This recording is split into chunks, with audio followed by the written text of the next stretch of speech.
break it all down for you. I ain't never giving up, I ain't never giving up. Taking that crown from you. I ain't worried about you, I ain't never. So let me break it all down for you.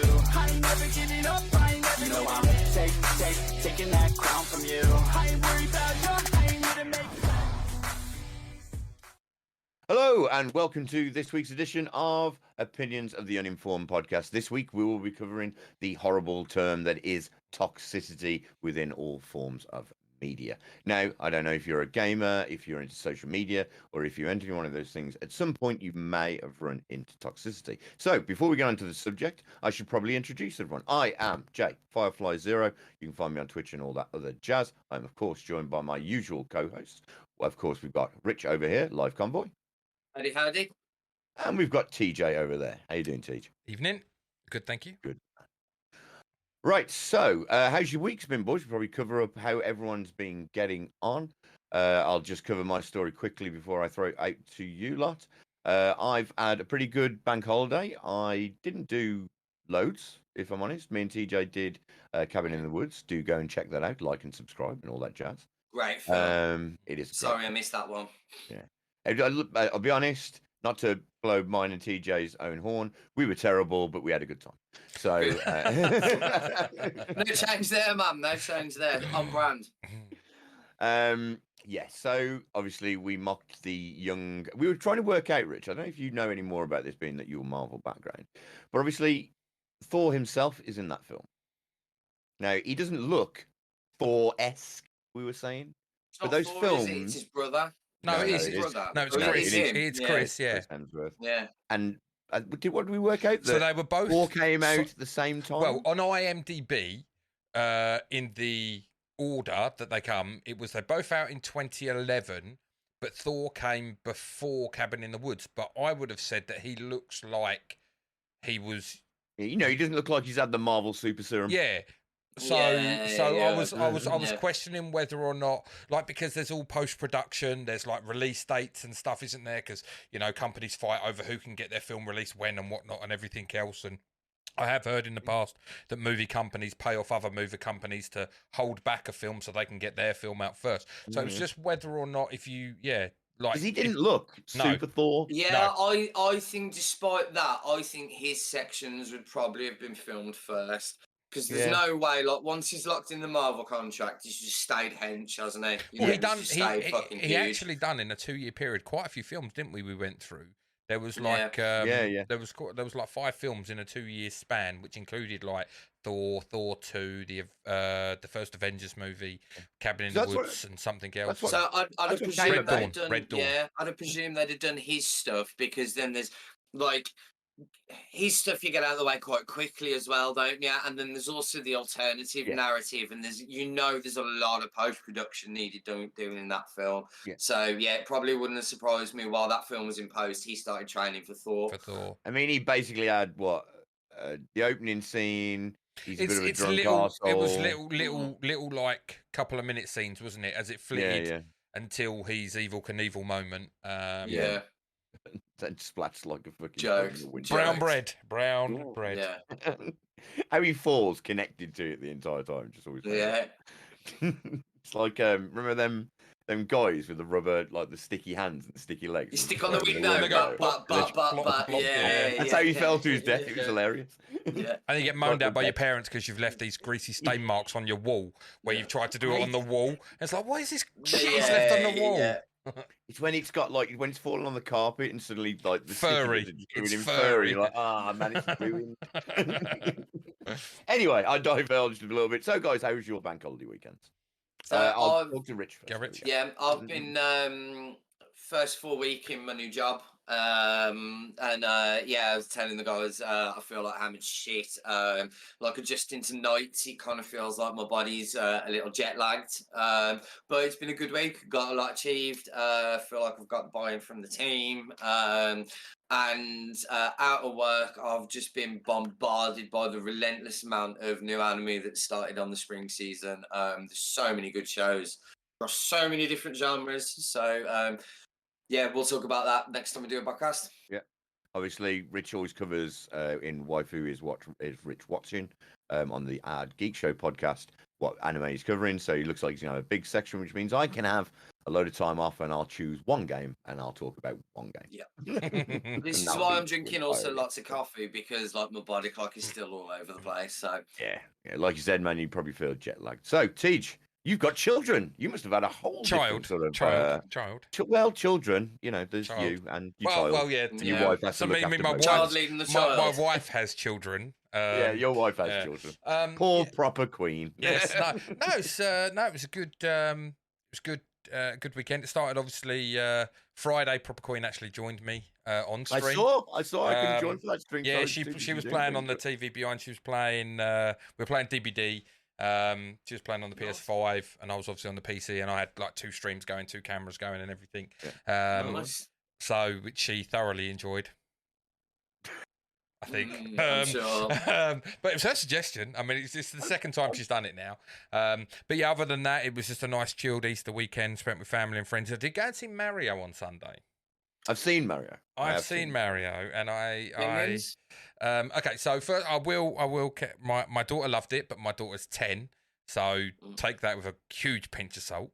I didn't like it. Okay, we've spoken before about like Pixar and like DreamWorks and all that. Yeah, like they make their animated films like in such a way that it's engaging to an adult as well as a child. There's enough context, enough content, in them that to keep us happy, to make us feel like we've come out of it and like we've enjoyed ourselves as well. And I just felt that there was none of that in Mario. There were some really cool little parts, like where, and it was a lot of fan service. Like the little like game sounds and stuff when they played like little. That was really cool, and I really liked that. But in a whole, the film just passed by, and I was just like, oh yeah, cool, right. Never any real jeopardy or any. I would arguably say, have you seen any Illumination film? I know you have. So like Despicable Me, yes, Despicable Me 2, Minions, Rise of Gru, Minions, Take Over the World, something else with the pill-shaped people, which I love, by the way. I love the Minions. So basically, it doesn't matter if you see Mario because it's a Minions film with Mario and Luigi. So that's all you really need to know. I mean, as fan service goes, Rainbow Road's cool to see. Donkey Kong being Donkey Kong and that sort of attitude. Cranky Kong being Cranky Kong, I guess. The Donkey Kong thing pissed me off. It like, in all honesty, like the whole Donkey Kong scene, it was just no. I get it. Wasn't it just Seth Rogen playing Seth Rogen? Yeah, it was. Yeah, really? and you're listening to him, and you're like, okay, and then it's just the laugh, and you're just like, oh, okay. That's the only reson they've got him is because he's got this laugh, and it works with Donkey Kong. Yeah. But like, I just felt the whole Donkey Kong bit was fucking crap. like cringe. Just how it ended. Like it's like, oh, okay, he's far superior, and then just one thing, and Mario just I know. Be careful, we are wondering. Yeah, that's what I was just. Yeah, no, that's what I was just. We interestingly considered the conversation. Yeah, and that's why I held back, and it was just the way that played out. But and the whole reason of why, I'm not going to say why, but the whole reason Bowser wants to take over. Is just shit in my opinion. I did like Jack Black. I'll talk to Rich about it. Yeah, I did like Jack Black as Bowser. I didn't like the Italian accents that then just were like, because we've heard the trailer, we've seen the trailer, and there's like they talk as Chris Pratt and Charlie Day talk. Yeah, like, okay, and then it starts in the first like this Italian twang gun, and you're like, huh? And then it comes up, and it's like, what the what? No, what? I like. I mean, again, my defense in that is they allowed the original Mario to do it, and they put original Mario in a couple of roles in that for an in-joke that I'm not going to ruin. So I get it. That's their like, look, this guy has been Mario forever. Yeah, we've got to give him. We've got to give him something. And I get what you're saying because it sort of like feels like it's trying to poke holes at fans that went, oh, you shouldn't let Chris Pratt be the voice. I don't have a problem with like if you're going down the route of what he's his personal life It's a shit. Hollywood film. I don't. Yeah. It's a Hollywood film. It's got to be a Hollywood actor. If he does an Italian accent, they're going to slate him because he's doing an Italian accent. If he does his own accent, they're going to slate him because he's doing his own accent. He's It doesn't matter. Yeah. That's why the one blessing that I found from that whole thing going on, and I know we're rattling now, was on April 1st, Mario put up the April Fool's gag of now you can change all Mario games voices to the voice of Chris Pratt. Yeah. Luigi as Charlie Day and Bowser. And I thought, do actually think Charlie Day that's funny. is actually like Charlie Day when you listen to his voice and how Charlie Day is as an actor is very Luigi-ish. Yeah. Like he could almost be that embodiment of a Luigi, like in real life. Give me a Charlie Day haunted mansion. What do they call it? Luigi's Mansion. Yeah. Give me that movie. Yeah. Give it me now. Fuck Mario. I don't need him. I will take Luigi. I'll take Charlie Day being terrified. Yeah, Luigi's Mansion all day long. Can I just say, in terms of April Fool, Sega bodied everybody with the fucking Who Killed Sonic that actually turned out to be a real fucking video game. It's crazy. And apparently it's really good. It's been downloaded over 1 million times. I have no idea about this. Yeah, it's really good. So Sega released like on April 1st, like a troll sort of trailer for a game on Who Killed Sonic the Hedgehog. Yeah. And then like dropped it as a game, and it's like a point and click game where you've actually got to find out who killed Sonic the Hedgehog. For free, it's amazing. Like I love it. It's like a Who Shot Mr. Burns. Yeah. They thanked everyone on Twitter like a couple of days later for like the 1 million people that downloaded and played the game. One thing, check it out. Just going back to do you have any opinions? We've all, I take it, we've all seen Bob Hoskins. Opinions podcast. Do we have opinions? Do we have opinions? Like the original Super Mario Brothers, Bob Hoskins, John Leguizamo. Yeah. And he's came out and boycotting the film because of lack of representation in the film. Yeah. Do we have an opinion on that at all? Have you not seen it? He's like become quite the loudmouth where this is concerned. No, I quite like that actor. I really like him. Fuck off. Yeah, I think he's a really good actor. John Wick is phenomenal, where he slaps up fucking Alfie Allen. Yeah. Why did you strike my son? Because he stole John Wick's car and killed his dog. It's not quality. What you did, son. It's who you did it to. That nobody? Yeah. That's nobody. Is Baba Yaga. So, I forgot where I was going with it now because we went Baba Yaga. John Leguizamo whinging about representation for Hispanics. Man, look, dude, it's a film about fictional Italian plumbers from Brooklyn. I like, man, we're in a world of whitewashing. I don't know what do you want? Like, it's a ridiculous request, in my opinion. Because one, it's voices. It gives a shit, really.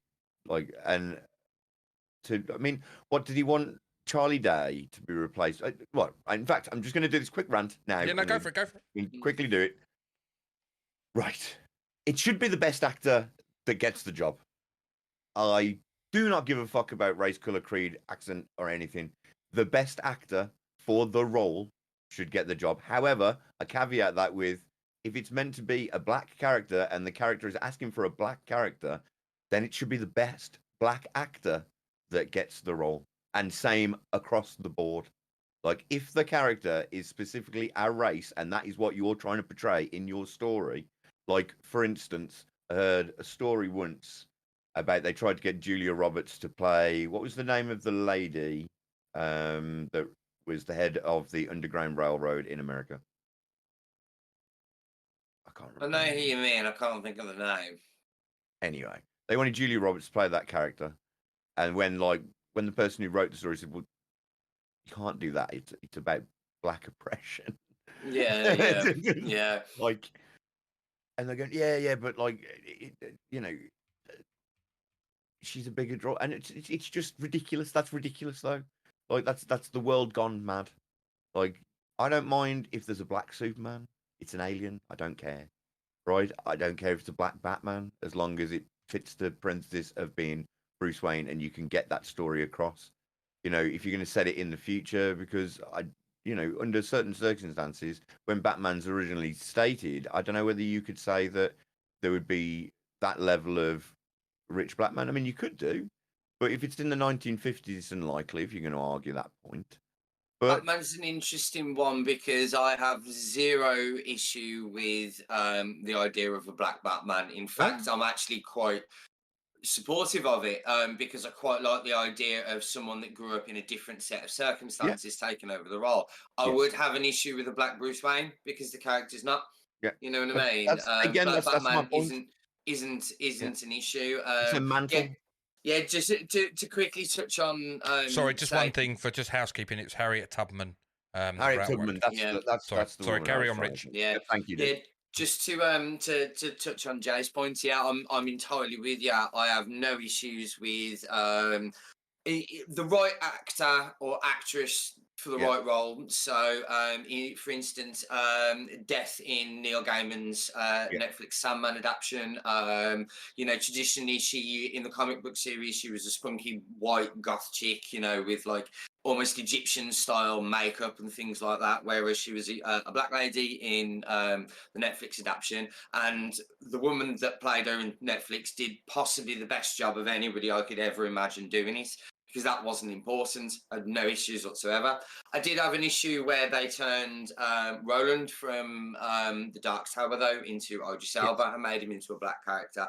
Because race actually plays a very important issue in that particular series. Due to the fact that he sort of recruits a black woman into his sort of party, and there's a lot of tension just simply because she's a very overtly racist person, and there's a lot of racial conflict because of him being white. And it made a lot of people uncomfortable because people are only used to seeing racism as sort of white towards black. It makes I experienced racism sort of kind of once in my life, and it was a very weird and sort of comfortable experience. So it kind of wigged people out, and I think that was an integral part of the story. And I think by making, I've got no issues with Idris Elba as an actor, but I think by changing the ethnicity of the main character, you're missing out on a really interesting conversation and story. Well, they took that entirely out of that film, didn't they? Yeah.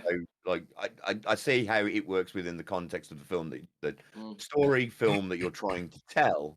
However, I see your point, which is like, look, if you're not going to tell the proper story, then why are we bothering? Why are we telling it at all? Yeah. Why are we bothering? Because if you want to tell a different story, call it a different name, use the similar story premise that you want to use, and maybe it'll sell without it trying to ruin a series of books that I happen to really enjoy. And this is genuinely impressive because this is probably the longest we've actually before we've even got to the topic at hand. So I think we're doing on a good one today. As I was going to swiftly move into, that brings us nicely into the conversation. Moving along, which is why I set it up, because it's what it is. Right. So obviously our conversation today is going to be about toxicity. So just to get our points clear here, we're not being toxic to anyone, but because of the subject matter, you have to understand that there are going to be some harsh opinions here, not probably from us, but obviously we're going to talk about people on the internet, and people on the internet is a scary, horrible place full of scary. Oh yeah, for real. Just go check the YouTube comments of your favorite video. So in Toxicity, I'm going to pull this from Wired, and it's just a sort of a catch-all for what toxicity you can experience. We will expand on it, and we will talk about other forms of toxicity across media, as in a general, including social media. So this can include sexual harassment, hate speech, threats of violence, doxing, which is publicizing other people's private information, spamming, flaming, which is strong emotional statements meant to elect negative reactions, griefing, also known as using the game in unintended ways to harass others, and unintentionally inhabiting the performance of one's own team. Now, there are other ones of that, Rich. I know you've got a couple. So what we're going to do, guys, I'm going to talk mainly from a video game point of view, which is what I've experienced it in. Obviously, I'm a redhead, so I can talk to that sort of experience as well if you want. And obviously the other guys will have their own personal experiences. So I'm not going to talk first. I'm going to pass it over to either one of you two, whichever one wants to talk first, let me know by raising your hand. I'm easy. Yeah, let Rich go. Let Rich go. Let Rich go. Eric. Can I just ask? Actually, can I just ask? Do either of you know or remember your first real experience of toxicity within gaming? Do you 100%. remember it? Okay, cool. Because I feel this would be a really interesting point to look at how what we first experienced to what we experience now, and if it has changed, how it has changed.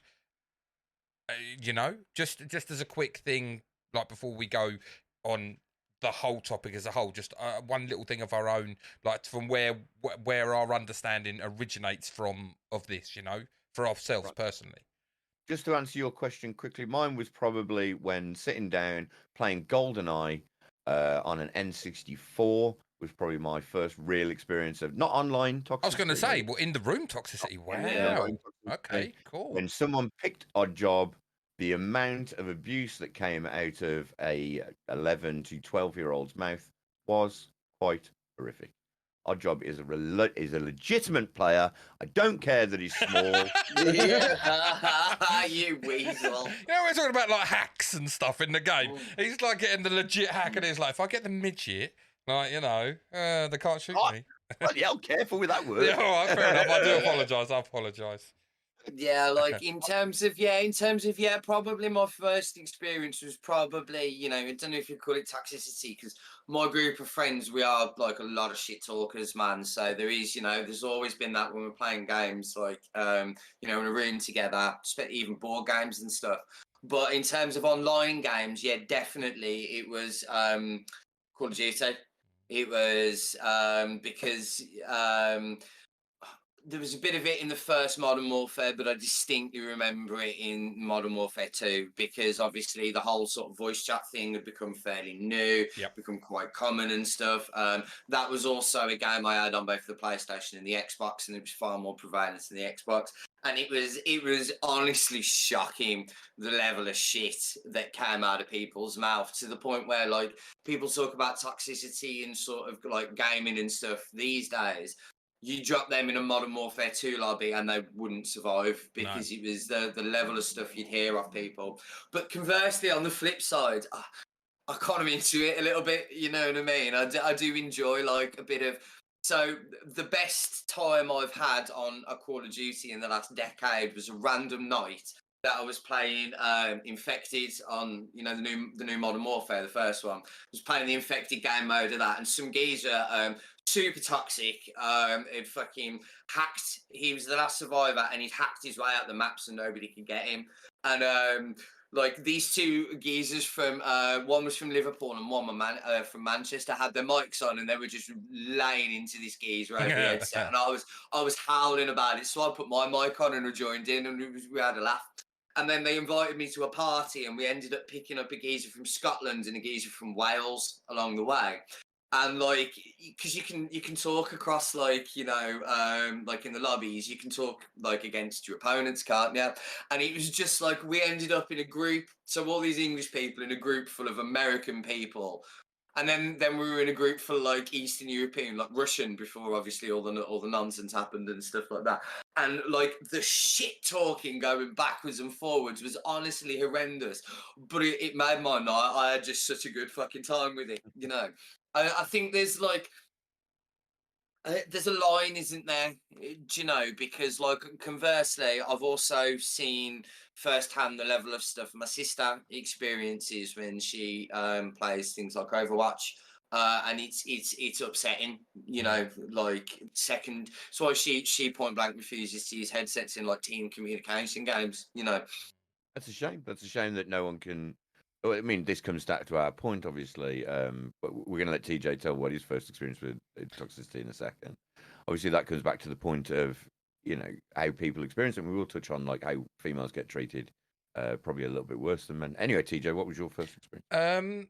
I would have to say, so it was obviously, it wasn't even in, like, voice chat. It was in message because, like, FIFA, like, back in the day, originals like FIFA, that when you could first play online, didn't have voice communication, but obviously you could send messages to people. So Ah, I yes. remember getting that, playing the game, you score a goal, and the thing is, like, you do the fucking stupid, goofy celebrations and stuff just to wind people up. Then you do the, if you score a sweaty goal, you'd be a bit of an arsehole, of course, score man, a sweaty goal. standard. But then you'd get the old bing little message symbol come up in the corner mid-game. You'd open it up and it'd be, I remember like people threatening to like find out where I live and burn my house down, and like you know, and it's like, it's proper keyboard warrior stuff. It's like, okay, like I have no idea who you are, Jake 4785962, whatever. Like, I'm never going to find you.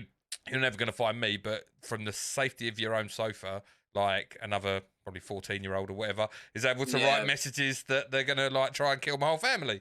Bro, like, I'll tell you, like, you don't get a lot of voice chat in fighting games, and I used to be very big into the online fighting game community, and like I'd be playing particularly Dragon Ball Fighter Z because I got pretty sweaty at that game when that came out, and I'd be in a party with Jay and the rest of our guys as well.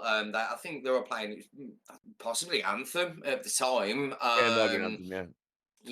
And they'd know, like, I'd have a match and I'd say, like, at the end of the match, I'd be like, this geezer's messaging me afterwards, and then like 30 seconds later, it'd be like, bam, PlayStation, you fucking prick, and just like, I ain't gonna lie, I kind of get off on it a little bit, man.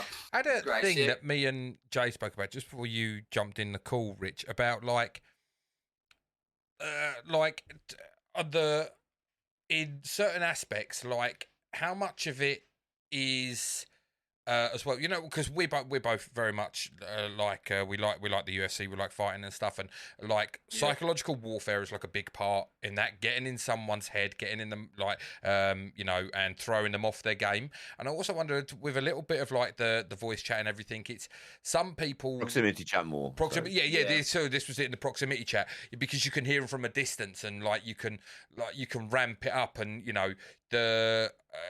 if I'm gonna get you. Used in the right way, so like for like a psychological warfare, like proximity chat, like is amazing for that. Obviously not the, like, if you want to throw out racial slurs and all that kind of shit, I'm obviously not talking about that. But just to get inside this person's head and freak someone out and be like, get them off their game, even if you knock 5% off their game, do you know what I mean? Then like gives you that advantage. You can make like what we used to see in the proximity chat was, we'd be looking around a building with Rich and with Sweet and other people that we used to play Warzone with, and because proximity chat was there, you'd hear something, and we're bullshitting because we're always bullshitting. Yeah. And then they'd hear us, and you'd start hearing going, "I'm gonna get you," and they don't know I'm talking, but they can hear a voice. So all they're going to do now is like look around. Someone is going to be close enough to hear their voice. Yeah, that they can hear. And like, so that does work in psychology, because like even then, me and Rich were like, right, we need to shut up now because like fucking behave. There's people. I find it like I'm far worse for it online than I say I'm in person. In person, I match whatever energy the person's giving me. So if someone's a dick, then Jay, I'll tell you this, like we've played games of Apex where particularly when Arenas was back in it, and Arenas was, for those that don't know, instead of it being a battle royale, it was a 3 versus 3, one squad versus the other, and I was very honourable, and I was very, do you know what I mean, I played the game like almost with a code of conduct until someone was an asshole, and then the second you're an asshole, cool, you've opened that door, I can play that game too, and unfortunately, I'm probably much better at it than you. So then it'd be, the teabagging, the finisher spam, the whole fucking shebang. It's like you're going to learn today that sort of behaviour. Like, you want to play that game, cool. I'm not above playing that sort of game. But you've got to open the door. Like, I know I can be a very sort of borderline toxic individual, but that's only usually when the door has been already opened by somebody else. I tend to go in and try and play pretty much everything I do with a code of conduct. But the second someone's being an asshole, but then like Pokemon, when I used to go play Pokemon in tournaments or something, if somebody's there being like this, I'll be exactly, oh, Bo, how'd you feel about that? In your face and all this. But if it's some like little timid Timmy, sat there like this, I'm not going to be like, whoa, lording all over him, because it's just savage, You should have grabbed his head and farted in his face. Go in for kill. How you feel, lad? Yeah. Okay, that's like physical abuse, Jay. You need to sort yourself out, mate. Yeah, didn't touch him. I farted in his face. Get arrested. You I'm said trying to grab make his head. You grabbed his head. Semantics.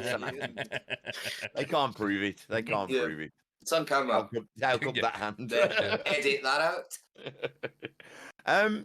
Right. So what I would say, though, I mean, talking about psychological, it's what another streamer friend of mine and TJ's, Jay's on it, used to say about DJ, which is like when they teabag, it's to make you twist. What did he call it? Twist? No, is that right? Tilt.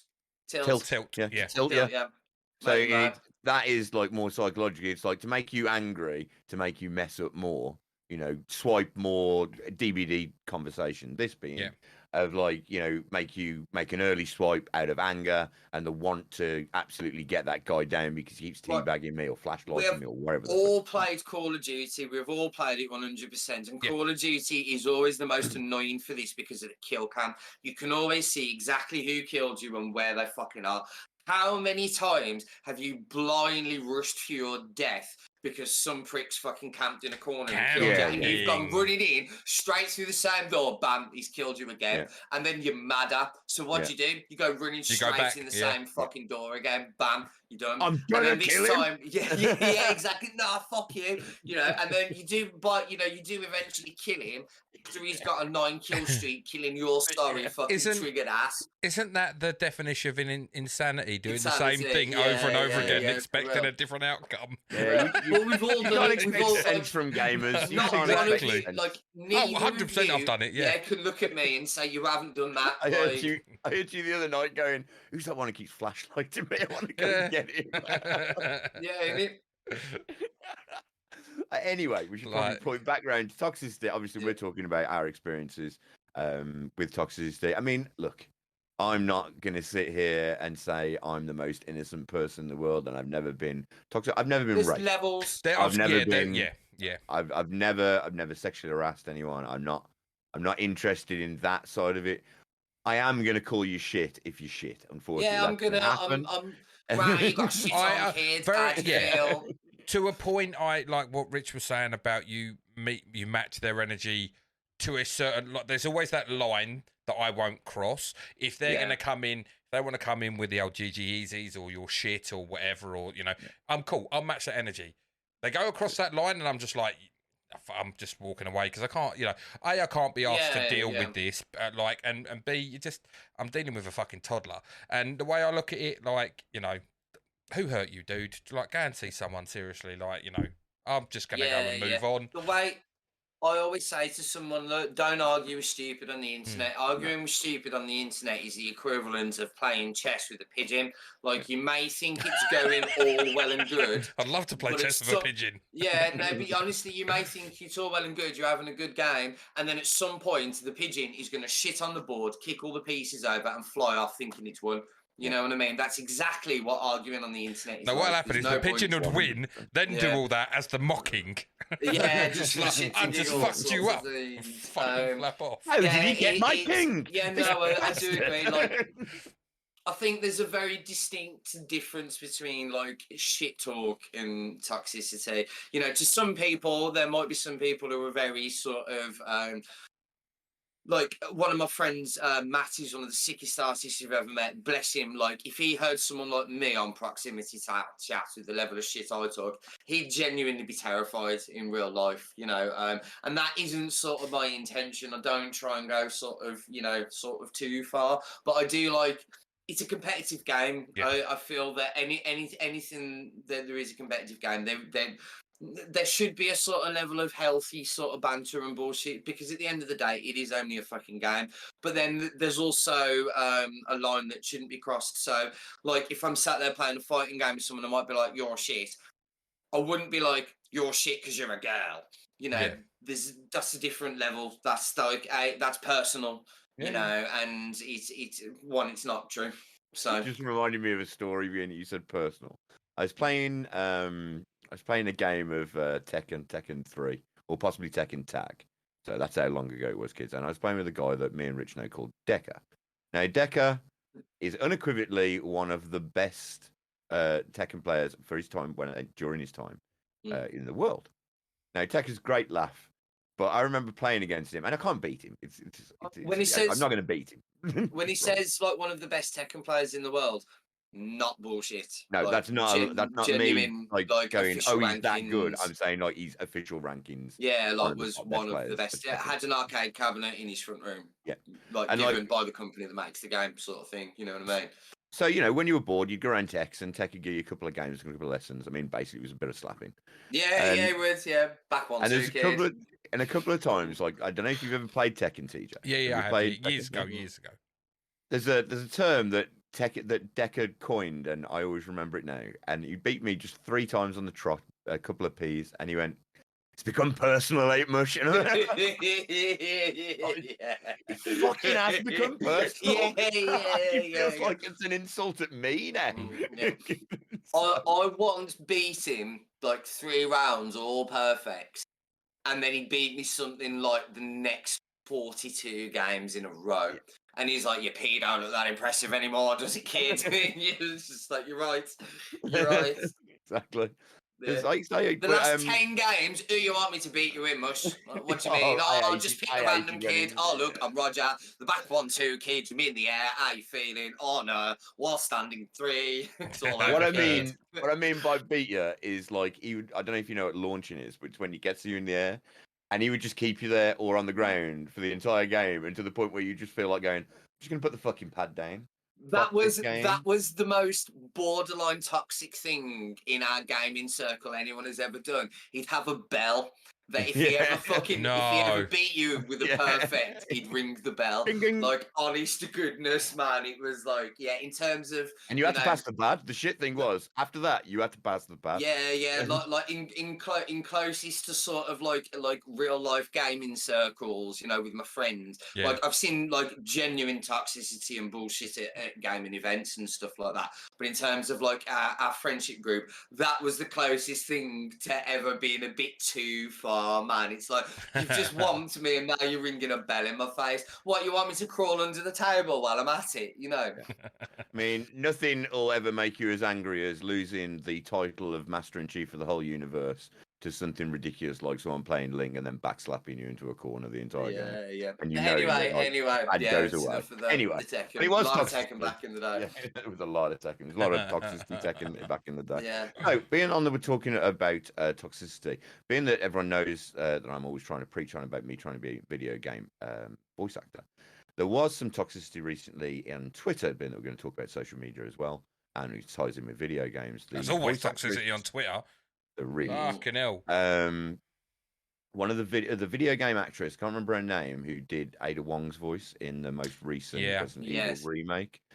It always saddens me that someone has to go to the extreme of deleting their whole account just because of the pure amount of abuse from whiny fanboy gamers.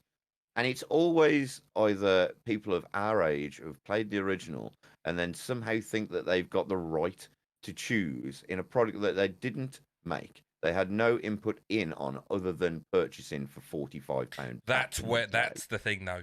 Sorry to just interject, though.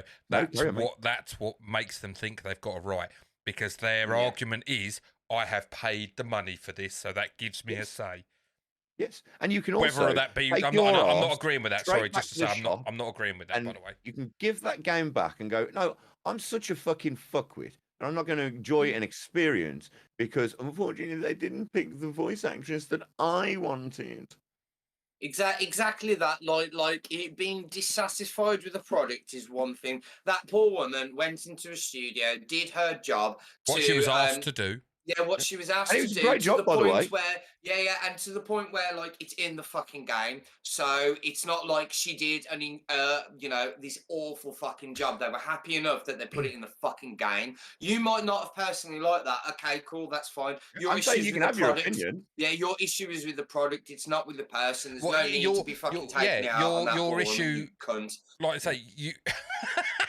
He's right. He's right. Yeah. No, but no. I was going to say, like, you're exactly right in the fact that yes, it's not her fault. She's been asked to do the job. She's been given this briefing. She followed that briefing to the letter. I would assume, and they've gone, "Oh, great." So your gripe should never be with her. Your gripe should be with game producer, game developer, whomever higher up. if you want to gripe at someone, that's the person you gripe at, not the person who was just doing their job. People knew the voice actress beforehand, so they could have chosen to not buy the game, but they didn't. They bought the game anyway because that wasn't a big enough issue to stop them playing the fucking game. They wanted to play the game more than that bothered them. But now that they're finished, they want to get on their internet high horse, and instead of actually taking the issue up with Capcom and saying, I don't agree with your decision to recast the voice actress, the original did it better, rare, they just went and personally attacked the woman. And it's like, you're a dickhead, man. By the way, Capcom are totally within their right to go, good point. However, we like her. My game. Yeah, my game. Exactly. Like it's something we've spoke to previously. There seems to be this common misconception that because you enjoy something, Last of Us is a very good example. A lot of people were very unhappy, particularly with part 2, because they feel that because they've, as TJ accurately pointed out, they've bought and invested in this, they feel like a sense of ownership, like they have a say in what it is. But like, you only bought into it because the creator did what they wanted with the story in the first place. So just like buying and leaving to it, like they might take it in a direction that you might not like, but that doesn't give you the right to then be a fucking arsehole. Harass someone. Yeah, we seem to have lost Laura the Bailey idea got harassed of, because of that game. You can not like what she did or what the character did, but she's playing a character in a story. Yeah, but then it leads back in. Sorry, to your previous statement about like when we first started off, we were talking about Mario and Luigi and stuff, and you're saying about the right person for the right job. Not everyone's going to agree with that, but ultimately, you know, it's their story. You can't argue with them. It's like we're not in those positions of power, so you know, and that's sort of top and bottom, really. You can not. I'm not saying people like fuck me. We're in a podcast called Opinions of the Uninformed. Everyone on the internet is either informed about what they're talking about or they're not informed. And worse than that, because of like silly uninformed opinions from some people, that spreads like wildfire. As if it's true. This is the whole reason that our podcast is called Opinions of the Uninformed, because we're putting it on Front Street. So we are just chatting. That's all we're doing. Yeah, we're not. It's nothing's fact. No. You know, that's something else though. People like confuse opinion with fact. This is it's why I'll very rarely ever refer to something as shit, because it's like Dead by Daylight, for instance. Like I dislike the game. I don't think it's shit. It's just not it's not your type of game. It's not. Yeah, exactly. You know, it's not shit, because if it was absolutely shit, no one would play it. You know, people do play it. I know loads of people that play it and loads of people that enjoy it. So my opinion is, for me personally, I find it shit, but that isn't the same thing as it's shit, is it? No, exactly. Like opinion, like we say, like you are 100% entitled to an opinion, to have an opinion, but the opinion doesn't give you the right to be an asshole, harass someone to the point where they feel unsafe and have to leave a social media platform. Because and the other thing that bugs me, just it's a little bit of a tangent, but is that I also imagine, let's just say 10,000 people attacked her. 10,000, those 10,000 people, not everyone has the same. Not everyone's opinion is that she was terrible, but you get these little fuckers who jump on the bandwagon.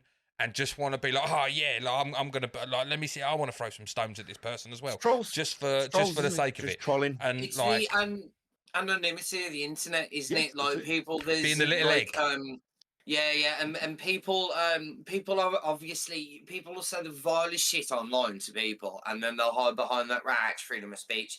If you try and say something back to them, and it's just like, no, you misunderstand the whole concept of freedom of speech. Like, freedom of speech means you can say exactly whatever the hell you want to say. However, that same freedom of speech means I can call it bullshit. Yeah. You know, if I think it's bullshit. So just remember, it's not freedom of speech. Actions. It's not the same thing as freedom from repercussions, is it? Yeah, exactly. You know, all actions have reactions. So when you say something, my reaction might be to smack you in the mouth.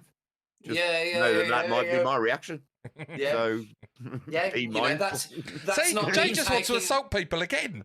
Yeah, that's not me taking away your ability to say said Yeah. thing, but you have to understand that saying said thing there will be a consequence for. Yeah. You know, like I had a discussion with someone with Gina Carrero, got when she got fired from The Mandalorian because she For was her saying all comments, this, yeah. yeah, I'm not going to go into No. one We're way not or a the other, political podcast. but I don't understand like how anyone could have a problem with Disney firing her for what she was saying, because that's their right to. It's the house of mouse. You know what I mean? You kind of like belittling your audience, like one way. Again, whether you agree with her or disagree with what she was saying, it's kind of irrelevant at this point. She said some shit that obviously doesn't align with what Disney had to say. She had to let go, and someone I know was like, "Oh, that's infringing of freedom of speech." No, it's not. They didn't ban her from Twitter. They just fired her from that job. I would because- imagine, sorry to think, that her contract would state, especially with something like Disney, that she cannot do anything that can bring a black mark against Disney, like in that kind of in today's day and age, which going on social media as a celebrity, if you will, like with a big following and making the comments that you make. Like your employer reflects on them, yeah, exactly. And it's like 100% that's going to be in there, because my previous retail job before this one, German supermarket, that was in the contract there, and that's not Disney. I actually said, the guy I was having this discussion with, he says, infringing of freedom of speech, and he says, no, it's not. She can still post all these stuff. She just can't work for Disney anymore while she's doing it. And to prove the point, like, you've got the freedom of speech. You're working for a German retailer. You go online and say some shit relating back to some 1945 level stuff, and see how long you keep this job for. Guarantee you it's not very fucking long, son. Mate, and it probably happens. Sorry, Jake, go on, Jay. That's right.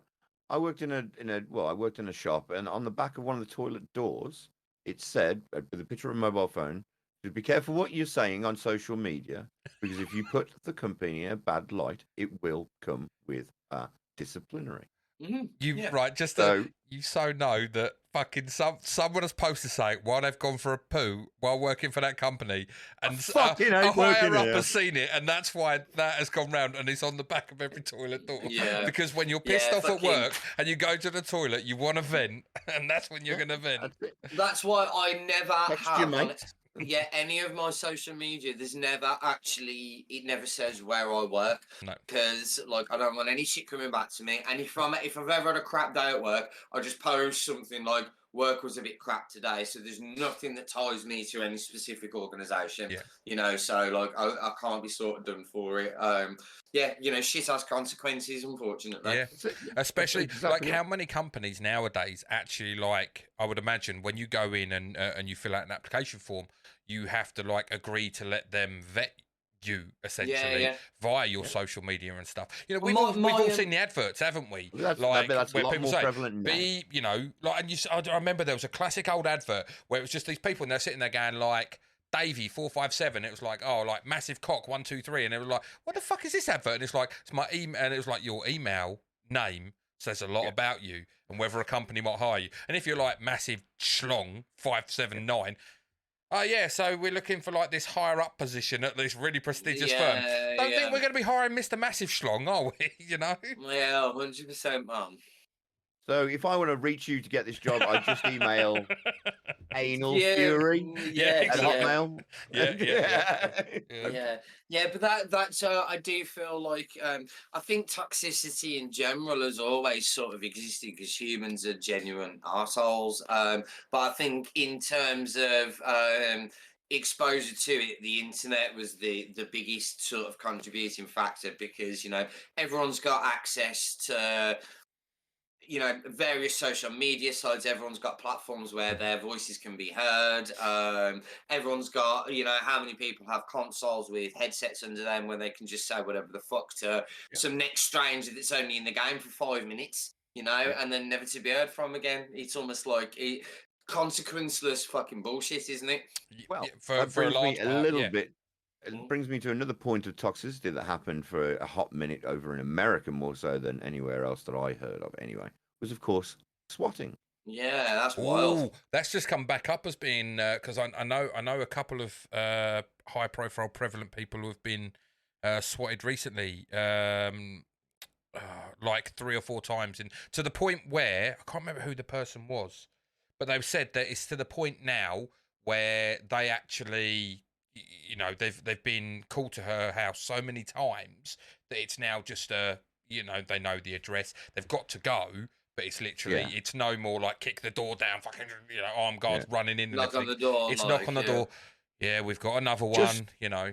Just to clear up for everybody, swatting is when someone finds out either your IP address and manages to get your address, and then says that there is some kind of conflict going on in your house, and the SWAT team. Well, firearms, bombs, drugs, firearms. You know, there's a drug den or something like that. So yeah, you see it on streamers.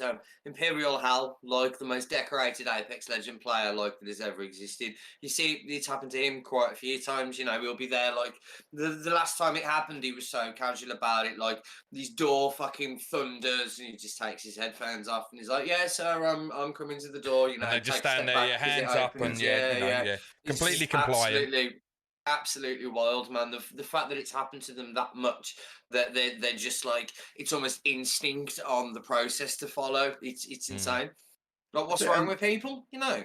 And that is crazy. That is a crazy. Someone could potentially get shot. Exactly, that's a crazy level of toxicity that you're endangering someone's life by lying, and probably going to get away with it scot-free, and I hope they don't. Well, you're not just endangering that person's life, but think of the resources that have been taken away from another potential emergency because you've sent, because it ain't just 1 or 2 officers they send, it's like 8 or 9 officers they send. They've then got to all in full tack gear, and they've not only got that, but they've then got to go through the house inch by inch just to make sure there's nothing there. So they're there for like hour and a half, whatever it is. Like in that time, something massive could happen. The knock-on effect of you taking these half a dozen to a dozen agents away from officers, I should say, away from their duty, like it's just the ramifications are because someone beat you enormous. On a video game. Well, it's not even just so much that, is it? It's like for that. It's, do you know what? Right? Okay, so it's become a more prevalent. Obviously, Twitch has become a massive thing in the last few years, hasn't it? And I think that has exacerbated the whole toxicity.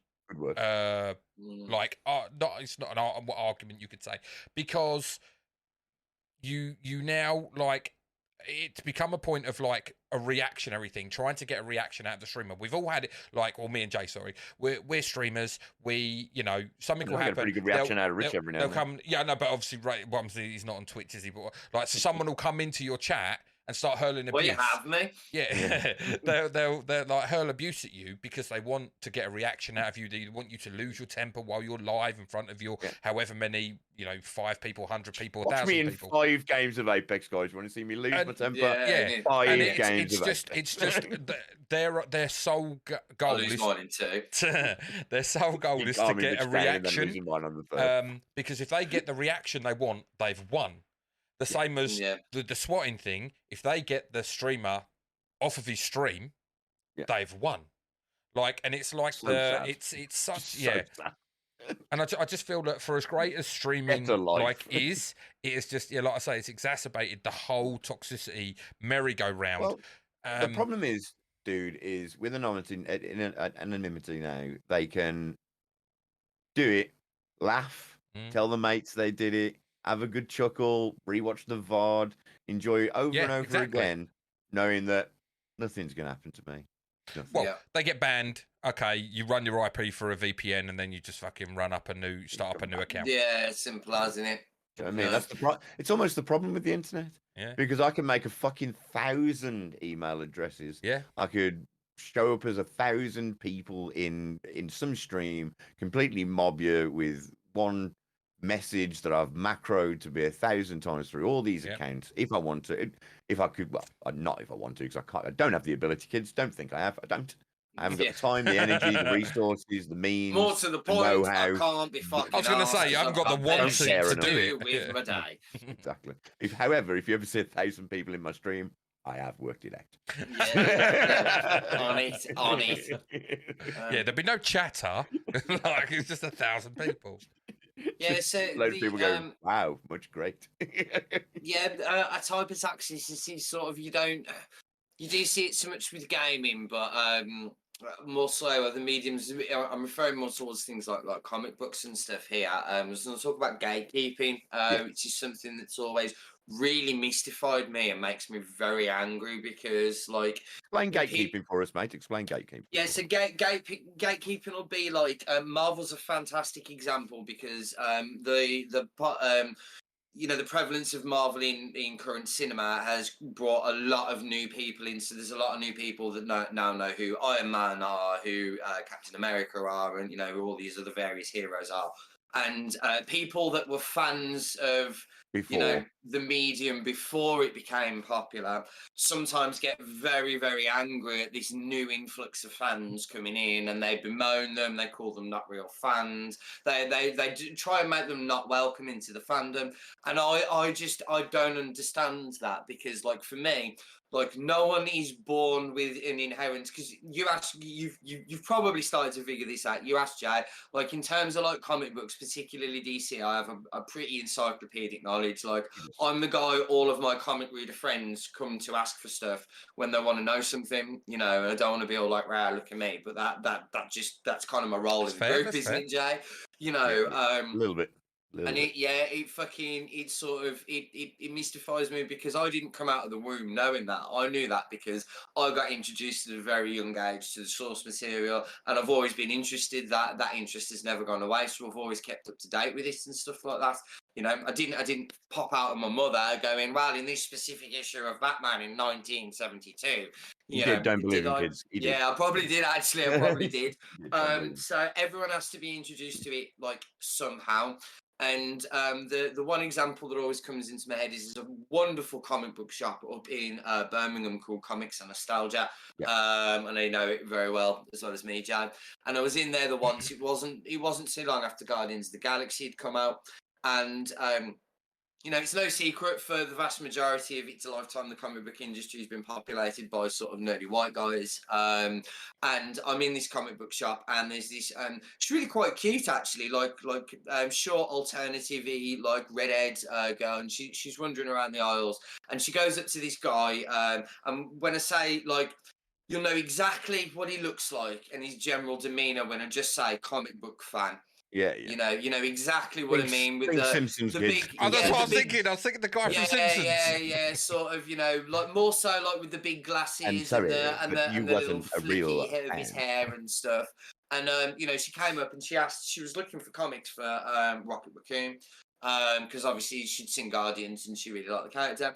And the guy started like bemoaning her because oh yeah, you only like that because you've just gone and seen the film, haven't you? And I'm just stood there, and I went over to him, and I'm like, "What the fuck's wrong with you, bro?" And he's like, "What?" And I was like, "One, this is probably the single like hottest woman that's ever going to speak to you in your life, and you're already blowing it.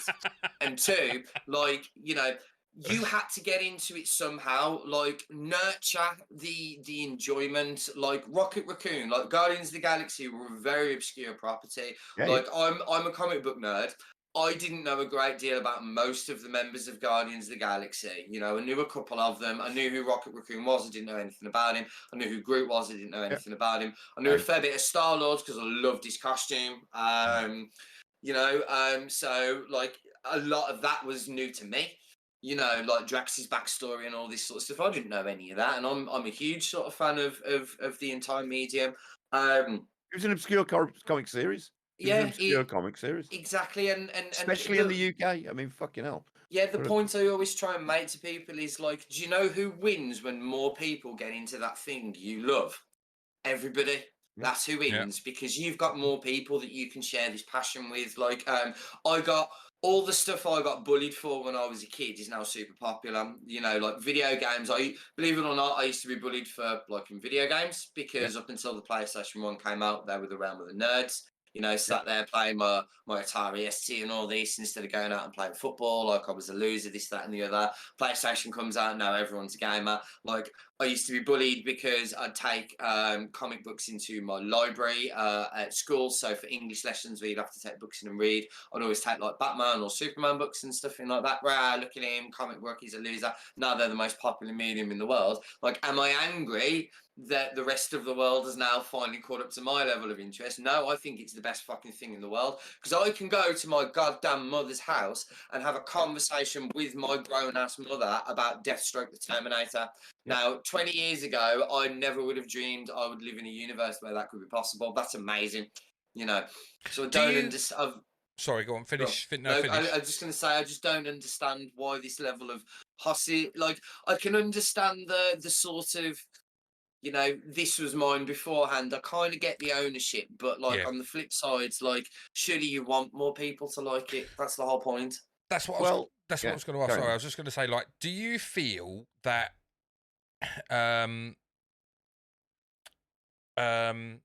that because, like, say, a lot of people would share the same like upbringing in a sense of you saying like bullied for their you know, called a nerd, you know, nerd was such a like ginger. Ginger. Well, not even so much that, but do you know what I mean? It was like nerd was such a like a hurtful word back in the day. Now it's just simply you're a cunt.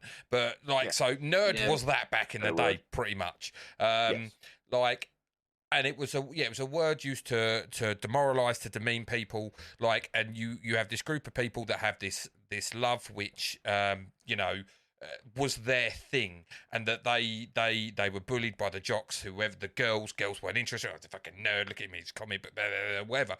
And then do you feel that a lot of these people then, because of that, they've built up like this kind of like a wall, and they're like they don't want to see the jocks, they don't want to see these other people. It's like because they've been so trodden on so much over the years that they've got that like that hatred towards those people who are now wanting to get into that medium that is your medium. Like why did you bully me back in the day, and now it's okay for you to like this? I can completely understand that point, but I'm not saying it's the right thing. I'm wondering if that's the mindset. That's the mindset. I'd say, like, for me, the way I've got a very sort of contrary mindset to it, whereas I've loved it because, like, you know, because everybody sort of knows, you know, one of the OGs of that sort of, you know, medium, if you will. It's almost like you're the sort of the oracle. You know, so when all of the casual people, so when my mom's like watching, you know, the fucking Flash TV show or something like that, who's this character? She messages me, you know what I mean? And it's just like, I'm just like, yeah, that's super fucking cool. It's just like, you know, so there is still that sort of level of distinction, because you will know and understand more because you've been there. So yeah, I think it's just looking at it at the wrong point of view. It's like being quite. It's almost like continuing the cycle. It's like carrying on the bullying, if you will. You know, you bullied me because I liked it. Now I'm bullying you because now you like it. It's just like, nah, man, break the fucking cycle. Welcome people into it, man. And my opinion on it is, I mean, I was very much a video game kid, so like I was nerded because I was a video game kid. It added on the fact that I'm ginger, but you know that's all part of the package. They want to pick something, then they can put nerd on top of it. Then you've got big ears, big nose, red hair, something. I mean, kids find a fault, pick on it until they get what you want. Unless you can do the better thing, which is two things really. You can be funny, and generally be funny deflects a lot of things.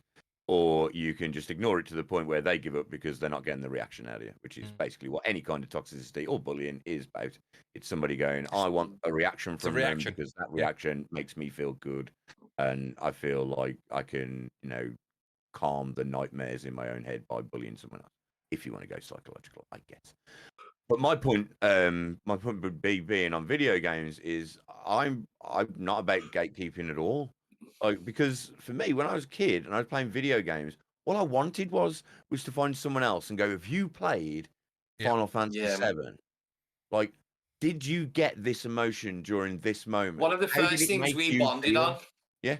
Like, how did it make you feel? This is how I felt. And you almost feel like, I'm exposing my exact weakness now. Like you've showed me something, I'm showing you something. Can we make this sort of feel like, is there a friendship to grow? Especially at that age. Me and Rich met we were like 16. So, we're both new into a college. Yeah. How do you make friends? I've just left friends that I've had for the past 5 years or 10 years in some experiences. So now I've got to make a whole new group of friends. And video games for me was, one of those things I didn't shout from the hilltops. And Rich didn't shout from the hilltops that he was a Slipknot fan with his Slipknot top on. But because he was wearing a Slipknot top. He come with the pig mask, didn't he? He was wearing the pig mask. Yeah. I am Slipknot. Yeah, because Rich was wearing a Slipknot top and I already liked the music. It became a very easy in for me to sort of go, oh, I like it's the Slipknot. icebreaker, isn't it? Yeah. And then I can go, then you get to know each other. You figure out that you're both geeks. So at some point, either comic books, films, or video games are going to come into it. All of the above, and anime, all of the lot. Anime is one of them. At our age, there wasn't loads of anime about, man. You didn't dip your toe in anime until you knew someone a bit. That's where I went wrong. You see, I got into too many of the geek things. I didn't just focus it on like video games or comic books. I was greedy and I wanted to do it all. Yeah, I wanted to do it all. And then I added board games to your list because for real, man, and that took over. Yeah, and I blame Yatesy for that. So I kind of feel like. Sorry, I was just going to say I kind of feel like, I don't know, maybe like my thing. Like it's interesting hearing like your like come up with that like and all, because I put myself in a very like I don't know if I kind of like hid myself away a little bit from that side of me for a while. Closet, in the gaming closet. Yeah. Well, because like I mean. Someone's going to shoot me down for that one. You sit here and you see me on screen and you see this that's going on behind me, which is pop vinyls, movie license plates, Lego. It's just, it's Geek Central, if you will. Like it's, but this like. I kind of felt Lazy Central if you look behind me. But it's like so I still played football and everything, and with friends and that. But I kind of I always enjoyed gaming and I always enjoyed like the comics and everything, but I never I was always wary about going too much down that route. Yeah, like maybe because I was concerned about. Like because I had two I had like two different groups of friends. So I had the sport I was on the lower rung of the popular group, if you will. Like you got the popular group. He was the goalkeeper. You got to pay. No, I was a centre back. But no, you've got the popular group of people. Yeah. You're in terms of who's the most popular in the group. I was on the, but then I also had friends that were like very much they played D&D and stuff, and they were very much into the comic books, and they and like they got me into Blink 182 and stuff like that, music that I never would listen to, and it's very much like Offspring and stuff, and it's very much that's as I've allowed myself as I've got older to be like less care of what other people feel and think about me. I feel I've kind of opened up. I still get moments of it now though, which is really sad to say, but like it was probably just before COVID hit. I remember I was in Smith's toy store and I'm in the pop vinyl section, and one of my friends he's wife's my daughter. No, that's the thing. Literally, I was there by myself in that aisle. My wife and child were somewhere else in the store, and it's my wife's friend's husband walked down the aisle with his son, and I'm there like, "Oh, mate, how you doing?" Yeah. And I felt really. Do you know what? Right? Do you know what? I felt really embarrassed for doing it and really stupid for doing it. And he even turned around and said, and I was just like, "Oh yeah, I'm just checking these out." And he's like, "Oh yeah, cool." And I was like, "Why the fuck was I trying to?" Yeah. And it's just those latent things coming back from youth of like, "Oh, I'd get mocked for this." But now it's just like, imagine being nearly fucking 40, and that's why I am, and then telling people that you spend the vast majority of your life buying plastic toy soldiers, building them, and then painting them. People look at you like you are a fucking nutter. I'm just like, I don't give a shit, man. And then show people the work, and they go like, "Look, you might think I'm just going nah, no, I'm actually painting." You know what I mean? I will say that nerds or geeks or whatever you want to classify them as, when they're fully in, like I was fully in on video games, Rich was fully in on comics, I think they will wear it on their sleeve. Like, I never shied away from telling people I played video games, and I never have, and I never will. Like, so I often find that most geeks, like, if they, it's nice to be able to come out into the real world, touch grass and all that jazz, and talk to real people. But like, I always found that geeks would wear it on their sleeve, like Rich wearing literally Slipknot on his sleeve. I think that, if I could have walked around wearing a video game T-shirt, I would have wore it just to say, like, no, this is me. This is where I'm into, and hopefully you'll see it and go, oh shit, I know what that is. You I really lose a game. Every Fucking T-shirt loser. I have ever owned, literally, you can ask Jay about this. Every T-shirt I've ever owned is some form of nerd T-shirt. Yeah. Everything ever. Like, I've got fucking thousands of them. I think I'm actually wearing a Destiny one today. Would you believe? Traitor. Yeah, No, it's the game I've never really played. He's just showing respect for Lance. So shut up, Jay. Yeah. Fuck Fair, off. Fair. Got a John Wick T-shirt underneath it. It's me as John Wick, obviously. I'm wearing a T-shirt where I'm a goat because I am the goat. Yeah, like, so. I mean, we sort of swiveled off, but it was a good point, I think, to go on to. Obviously, because I think a lot of toxicity in video games comes from, one, the anonymity of it, and two, from that childhood desire to either fit in, or if you don't think you fit in, to cause so much ruckus that becomes where you fit in. I suppose, like, I think that's where the term troll comes from. Attention is good attention. Yeah. You're just a wanker. Yeah. It's fair. It's fair. Like, there is always that there are just wankers out there. Like you were saying in regards to messaging people and stuff, I've never ever gone out of my way and messaged somebody first and gone, "Yam a prick," like ever. However, if somebody sent me a shit talking message back, I'll go backwards and forwards all night. Like I'll have a whale of a time doing it, and I'll just get more and more creative as we go. Because like I've always got something to say. Fucking keep it coming. Do you find as the years have rolled on and like social media, the use of social media has become so much more prevalent and stuff, the conversation breaks down so much quicker. So like you'll post like one thing, let's say, or you reply to a post, someone's post, like within, like back in the day, you'd have multiple back and forth, and then you might start getting into people being a bit nasty because your point isn't valid anymore. But now it's just like, there's no this many. It's like 1, 2, boom, then comes the insult. Like I go. So I'm gonna go just in tangent to UFC. I had someone was writing. So there's a big championship fight that just happened between Pereira and Adesanya. Adesanya knocked out Pereira, but Pereira had 3 wins against Adesanya previously. People were on there going, well, it's 1-0. And other people were like, well, no, factually, it's 3-1 in the pantheon of fights that they've had.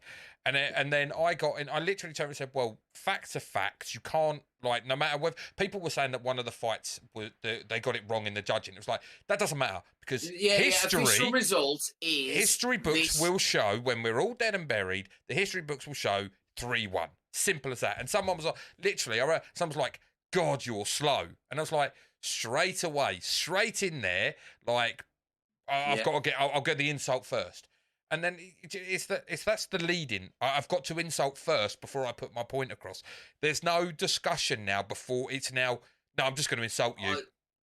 I always used to think of it as a point. It always used to hit me as a point of pride, actually, if I was ever discussing something with somebody, like, arguing online with somebody. And they broke. The second somebody brings up a personal point is because they don't have a valid argument anymore. Yeah, 100%, 100%. The second you've opened my profile and you're looking through my pictures or my previous stuff just to try and fucking take the piss out of me, it's because you don't have a valid adult point.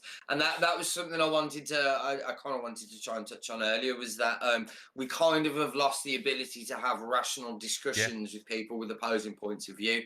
Like, it's almost like if you have an opposing point of view, you're wrong, you're whatever phobic, you're whatever this, you're whatever that. You're gaslighting, I'm not saying this, those things don't exist. but there are particular topics I'm not going to bring up in this particular podcast. But there's particular controversial topics that I've tried to discuss with people that my opinion might not be massively popular. But I've never heard a particularly intelligent or thoughtful opinion on like why I'm wrong. I'm just told I'm wrong, and then called like a bigot and all this, that, and the other. And I'm like, well, educate me then, please. Like, I'm just bringing up a point. They want to just shout you down, don't they?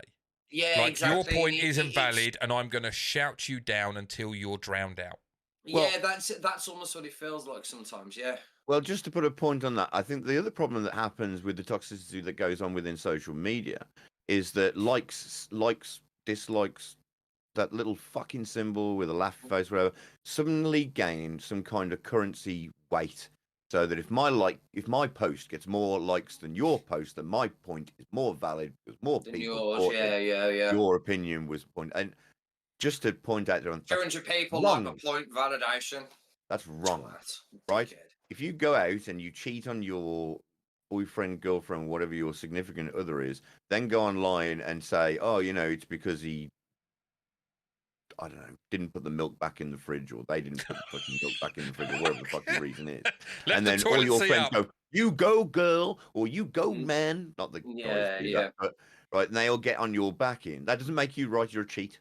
Yeah. So it doesn't change any fact because so many people are on your side. That means nothing. Yeah, you've had that affirmation from them, so then that instantly gives you that gratification and that feeling of being right, even though you're justified not. In my actions, you're not justified. Brooklyn Nine-Nine, man, vindication.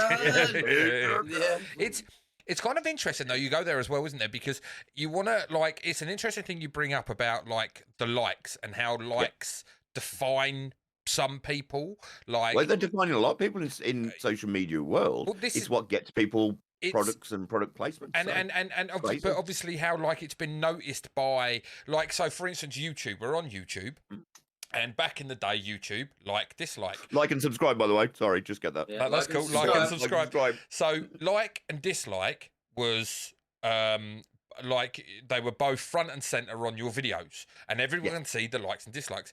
Now nobody can see a dislike, only you the creator. In the managed video section or YouTube Studio, you can see how many people have disliked it, and it gives you a percentage of likes and dislikes.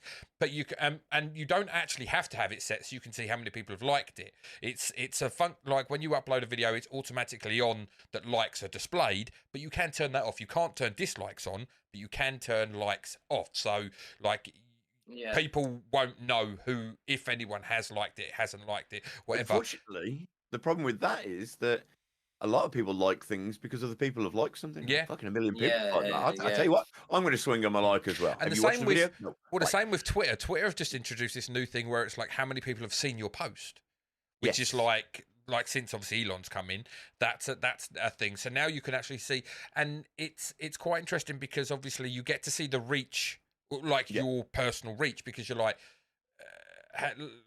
obviously. How far am I actually going here? Yeah.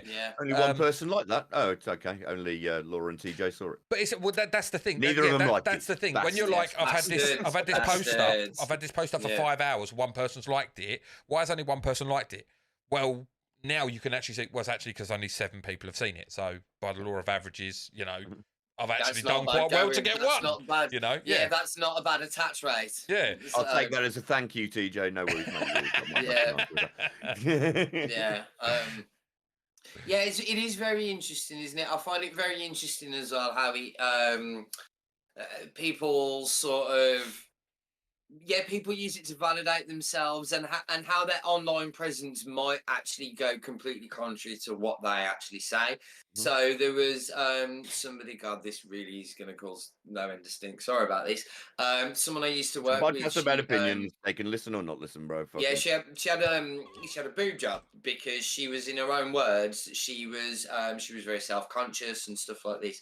But then you look at her Instagram, and I'm just I'm quite a self-conscious person, if I'm being totally honest with you, which is one of the reasons why, you go through my Instagram, there isn't a single picture of me. It's all pictures of the riches.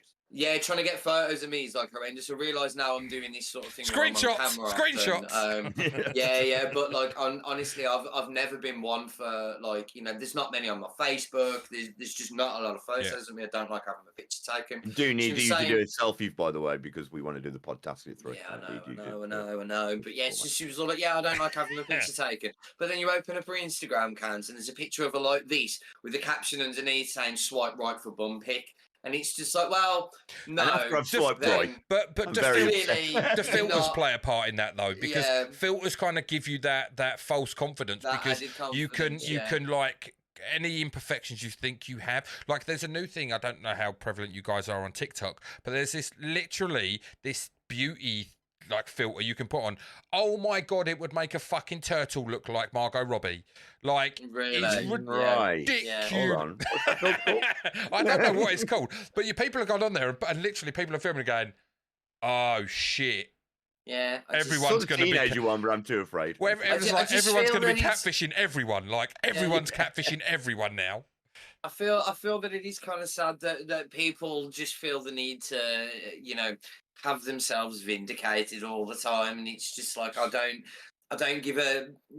Like my social media is, my Instagram, I post my models and stuff like that. I've got Facebook, which I couldn't tell you the last thing I posted on fucking Facebook was. Like, I don't need it. The people that are in my life that I care, know what's going on in my life. Like, I don't need a lot of anonymous likes and stuff like that. And it's I, for instance, have no idea what he's doing in his life at all. Never speaks to me. Shut up! I was playing Apex with you last night, you dickhead. He's just talking about. I mean, like 27 group chats with him. Do you know what I mean? It's fair. Him, but yeah, he isn't there. Yeah. Just the more sort of niche I think an industry is, the more toxic it gets. 40k, like Warhammer's quite a toxic industry as well. It's a very, again, very, white sort of. Very white dominated, this toxic industries, I might say. Like, very. You look at the data, it's young white male. Yeah, it doesn't like letting new people in. There's been a lot of controversy where because Warhammer's quite. Right, I'm gonna have to delve into this. Yeah, no, go for it. I'm interested. Warhammer's quite an interesting. It's a very Warhammer 40,000. It's a gritty sci-fi science fiction story / tabletop game. It's really fascinating because, like, it's a tabletop game. So you buy miniatures, you build them, you paint them, you assemble them into armies, and you fight like other armies and stuff. And the miniatures that are out and the armies that are you currently fielding are geared by the storyline, by the books and, the magazine articles and all this sort of stuff like that. It's had the storyline's been going on sort of 25, 30 years. And like the good guys in it are called the Imperium of Man. I say the good guys, right? So the Imperium of Man, they're a giant... it's almost like a parody of Catholicism.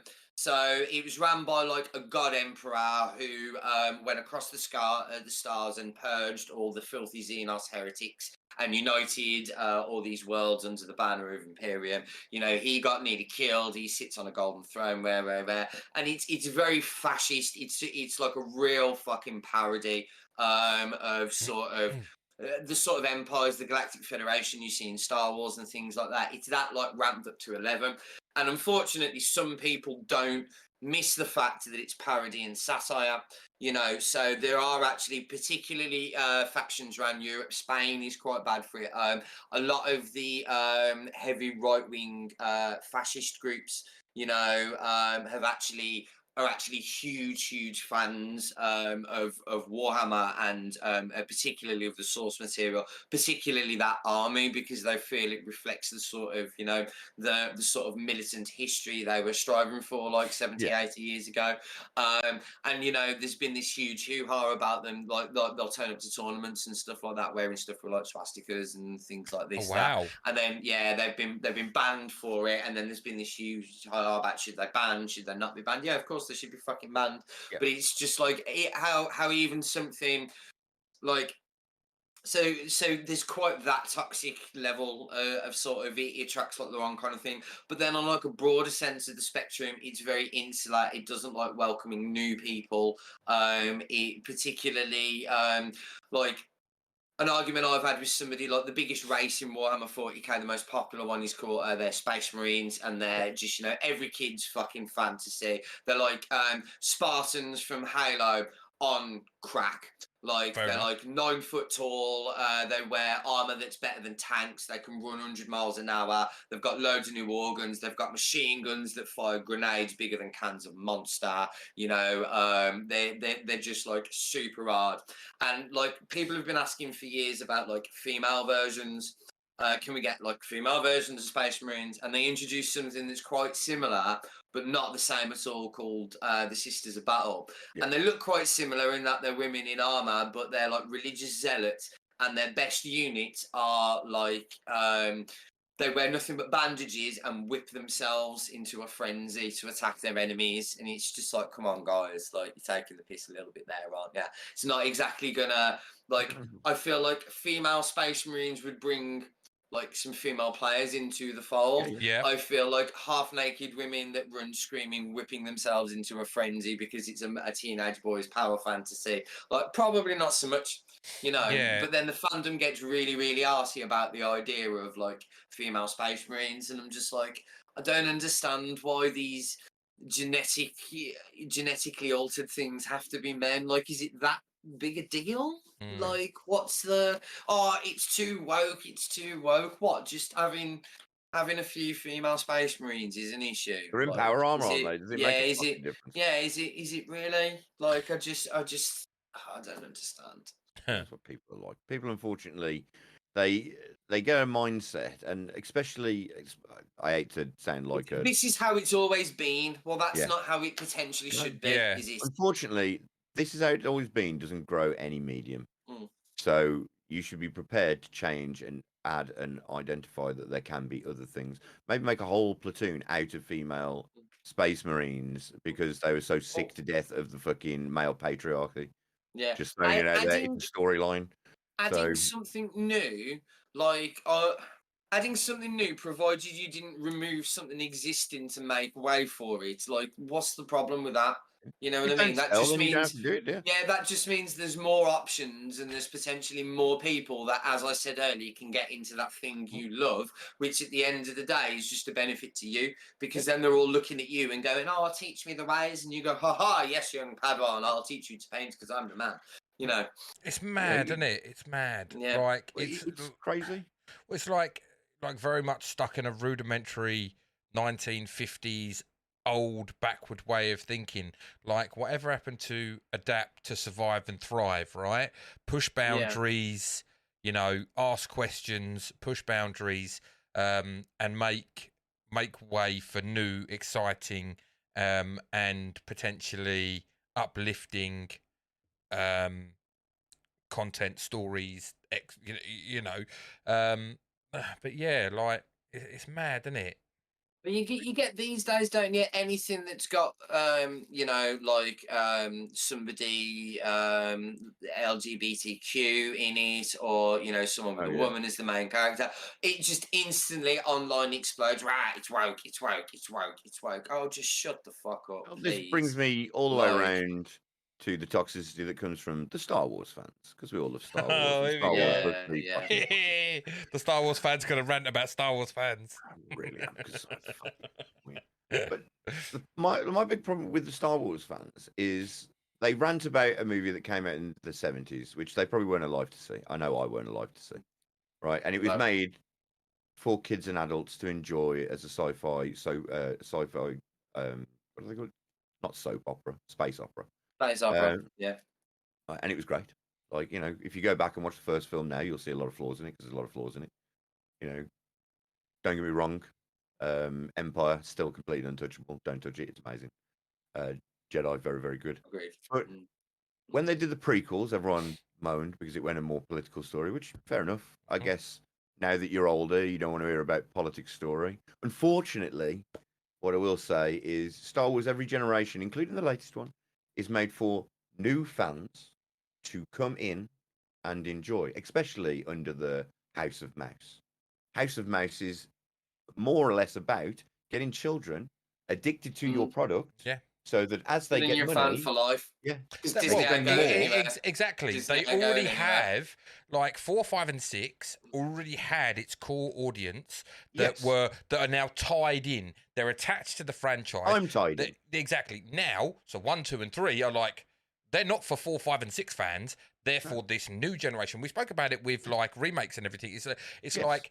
like when they leave enough time, like Final Fantasy 7, or well, once you leave enough time for something, it's like it's not for the original people.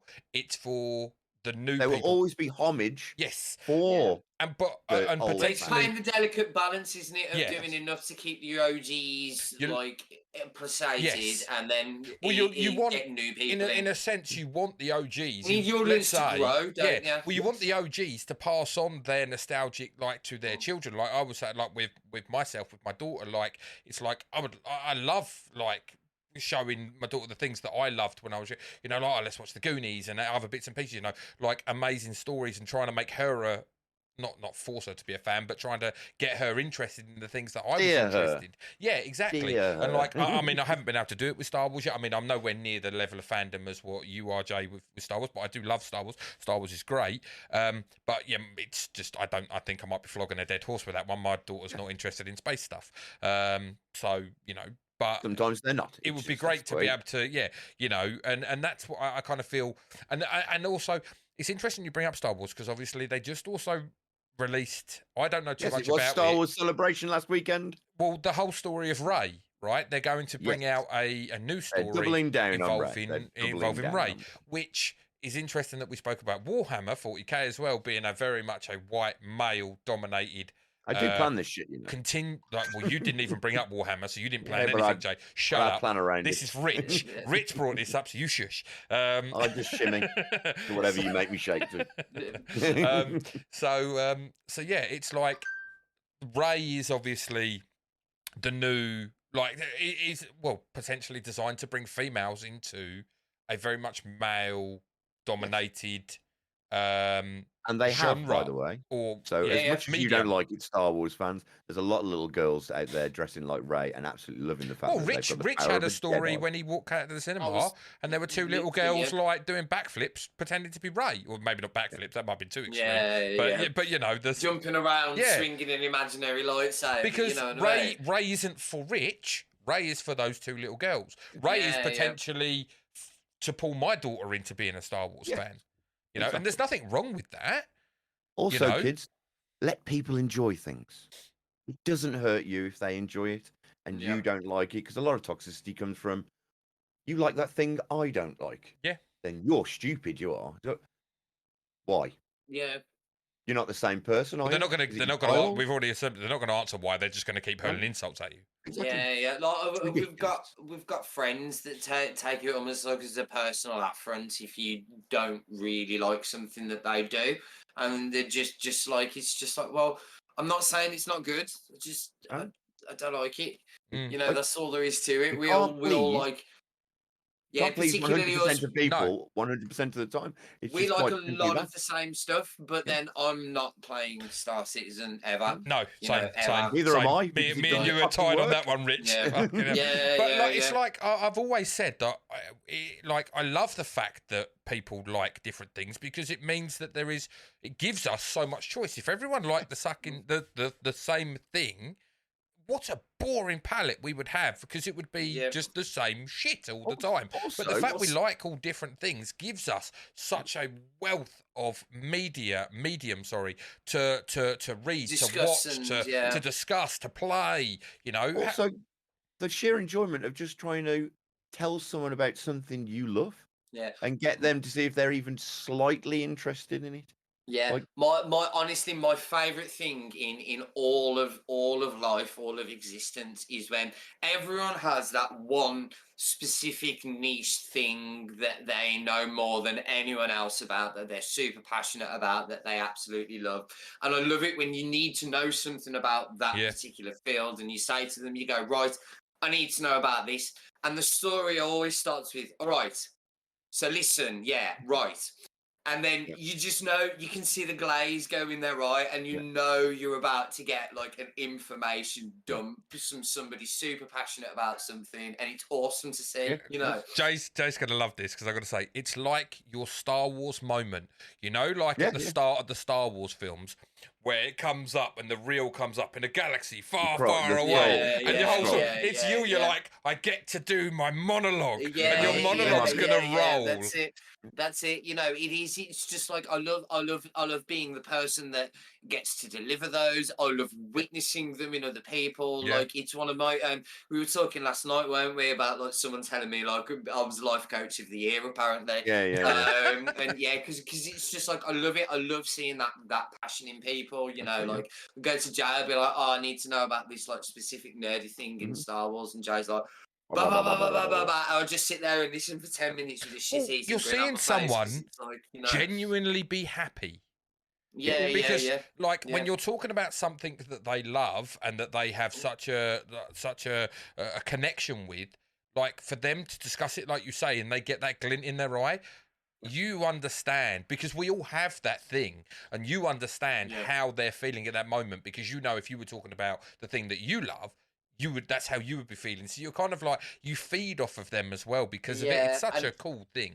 So many people outside of JB's have caught me drunk and said, Jay, I hear you like Final Fantasy VII. And I go, yep, come with me.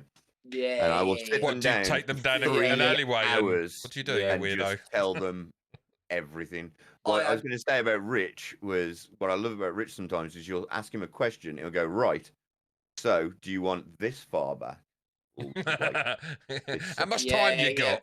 Do you want the layman's versions, or do you want it all? I always remember the first time in my last retail when I went for the management assessment, and I went, and there was two other people from the store, and there was like, I was sat here, it was like a big set of U-turn thing, I was sat here, one was sat there and one was sat there, from our store, and then it was all four. There was like 20 people in there, I think, and we all had to do all these like, you know, ridiculous sort of executive questions, like where, you know, a load of people are buried in a cave, like this is everyone's backstory, you can only save one to start with, you just save wherever, and all this stuff. And the last thing was you had to do a 10-minute presentation on any topic you wanted whatsoever. I can see TJ smiling, yeah, man. I was like, you already know where this is going down, yeah. And like, I saw that, and I was instantly like, right, I'm doing, my topic is on comic books aren't just for children. And like, you know, we're going through, and as we're going through the sort of assessment thing, like one of the guys was like, Rich, what's your topic? And I told him, and he just smiles. And like, you know, we get to it, and we get to the assessments, and like, we're going around the table, and we get to the geezer next to me, and he's done. And then it's like, right, Richard, it's your go. And the two guys from my store both turned to both the people in their aisles and was like, watch this, like, you're in for a fucking treat here. Because it was, again, like you say, it was something that I'm genuinely super passionate about. And by the end of it, like, after I left, 3 separate people came up to me and was like, I kind of like these sorts of mediums. Is there anything you could potentially recommend me to read? Because, like, I'm quite interested from that. I'm like, yeah, man, that's fucking brilliant. You know, I don't even care if I've done my job. If I get the job, you know, if I get the promotion, like, I've done my job there, you know. I got 3 people interested in something that they may never have considered before. Like I say, I'm a huge believer. The more people, it's why. Like, our friend Jack always calls me a crack dealer, because I'm always like, check this out, check this out, check this out, check this out, check this out. Just because the more people I've got to talk about something that's awesome, well, the better in it. Yeah, you know, why would I not want someone else to be into something I enjoy? Which clearly states why you don't like gatekeeping. Yeah, that's exactly. It's literally exactly what I was going to say. Bringing it right back to your comic book story, you know, and why that person was a fucking tool. Yeah. There's just like no need for it, man. You know, as I say, like it. I said earlier, the fact that I can go home and I can speak to my mother about, you know, like Green Arrow, about Firefly, you know, the bad guy, about she now wants to read Sandman because she's watched the Netflix thing, and she's like, holy shit, this is like, you know, this isn't like comic book stuff. And I'm like, I know, I've been telling you this for a decade. So it's like, Oh, here you go, crack on. Yeah. You know what I mean? So that's it. That's almost the problem I find that comes back to toxicity is I don't understand why I have such a like to be part of communities where you're all meant to be interested in the same thing and see such toxic attitudes. So I mean, I'm part of a Resident Evil thing, just to bring it back to Resident Evil, and some people like 5 and 6. I don't. I don't personally. I won't lie to you. They're not my favorite. I think it's not a bad game, but as a Resident Evil game, no, not really for me. And when you see people go, "Oh, I really like 5 and 6," the amount of hatred that they get from a group of fans, they're all interested about the same thing. And I find it crazy that you would belittle someone who's interested in something you're into instead of just going like, "Oh, well, Why? I really like those Yeah. games. Like, I didn't see any horror elements, which is my issue with them. I understand them as good games or as a solid co-op game or whatever you want to call them, but out and out just going, well, you're a fucking dickhead, aren't you? What, It's like, just it's a perfect opportunity to open discourse and be like, Yeah. oh, you like 5 and 6. I'm not a massive fan. Like, what exactly is it about 5 and 6 that you like? You know, and you can have an open and honest discourse with someone. You don't need to call them an arse, like, or fucking stupid or whatever. Just, you know, be like, yeah. Do you mind telling me what you like about him? And they might have Explain. Yeah, they might come across and like very articulately like tell you why and what it is about it, and it make you think, oh, actually, maybe I need to play that again and give I it a need second. to do it again. Maybe I'd give it a better go. Maybe I didn't give it a fair crack of the whip. You know, like I just all speaking to someone with a differing opinion of you. There's two potential outcomes from that. You will either learn something new. Yeah. Or you will reinforce your existing opinion. There is no downside. There is no downside to having an intelligent, rational discourse with somebody on an opposing point of view. Like, weirdly, the only community I've mentioned in previous podcasts, like both Star Wars and Pokemon, are very, very toxic, angry communities. Weirdly, I think one of the reasons why I got into miniature painting as much as I did is because that from my experience in the sort of 2.5, 3 years I've been into it now, is the least toxic community I've ever seen, which is weird because it's the one that has the most potential to be hurtful. Because like on Instagram and stuff like that, it's a lot of people that are putting time, effort, and to work into something, and you could absolutely crush a 10-year-old, couldn't you? Well, that shit looks kid. crap. You know, and I look back at some of my earlier stuff, and like I've never once had anybody, even the stuff that I look at now and I think is objectively bad, I've never had anybody come on there and say that is objectively bad. I like what you've done here. I think the colour choice is nice. Your technique might be a bit off. Maybe try doing this. Maybe try that. Yeah, giving you that's awesome. Help. Like you know, that's advise someone. Yeah, that to me is. That's not toxic. That's constructive criticism, which is. But then weirdly, somebody once asked me for advice. Somebody that I started because I'll tell you, there's a few people I know that have been painting a very long time, and I haven't been painting as long as them. But I've painted in terms of hours probably a lot longer than them. So I've got better fast. You know, I don't want to be all like rah. I'm no Golden Demon winner. I'm a lot better than I was 2.5 years ago. You know, you put the hours in. Yeah, exactly that. And some people can get a bit salty due to the sort of their perceived quickness in you know, they don't see the 10 hours I spent yesterday doing something, do they? You know, they just see the end result. Yeah.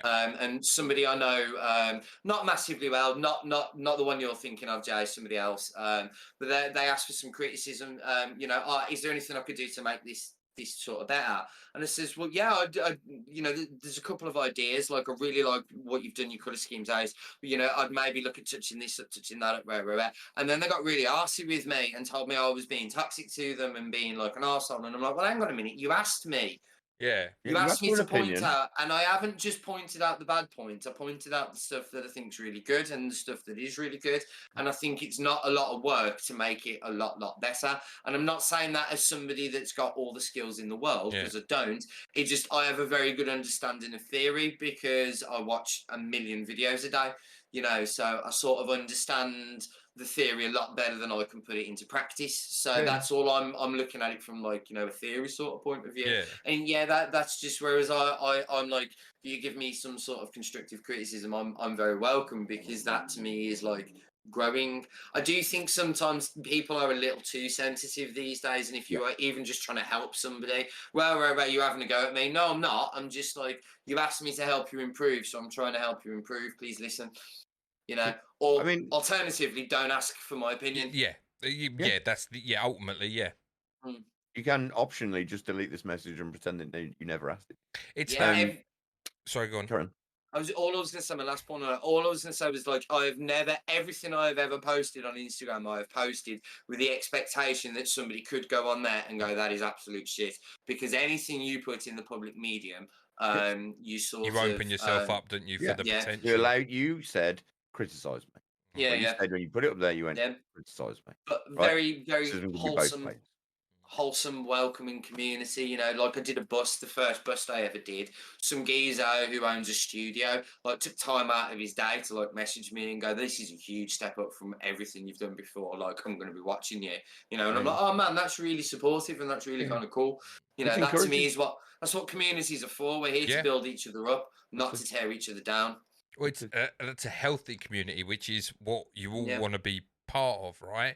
Like, I mean, so, like, obviously, I'm part of a very non-healthy community at this current moment in time, within the DVD community, which this podcast, like the DVD, see our message group guys, the DVD community, like, if you want to go down a dark road of people just like, like, I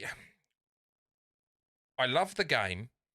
And I class myself as quite fortunate that I don't really get much toxicity through. I don't play the game off stream, as we've spoken about, like, because I have family and bits and pieces. I play the game, and I don't tend to get that many people coming in and giving me grief. But I don't play.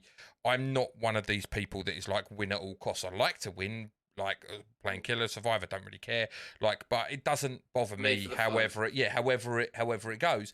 But there's just this whole thing about, like, play styles, and I was saying to, like, Jay earlier, and on my stream on Monday, about how, like, I feel that, like, the intimacy of a game like DBD, where it's like a small player base in each game, it's 5 people, you know, and they're like, and the way the game is set out. Like, when you have, like, an Apex, which is 60 people, and it's so frantic and thingy, and, like, you get the third party stuff going on and everything, so it's just like, oh fuck, I've lost. Okay, yeah, fair enough. And, like, you don't, like, have the kill cam and all stuff and whatnot, and like, no, I agree, because arenas, that's why I like arenas so much in Apex, because it's again, more intimate, isn't it? Like, and I feel like it's me versus you, basically. And that's I think where people's animosity comes from. It's like they say, like, you've killed me, like, you personally have killed me, you've gone out of your way to kill me, but that's my objective.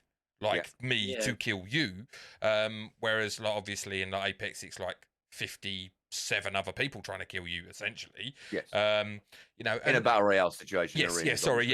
I'm talking in the greater scheme of it.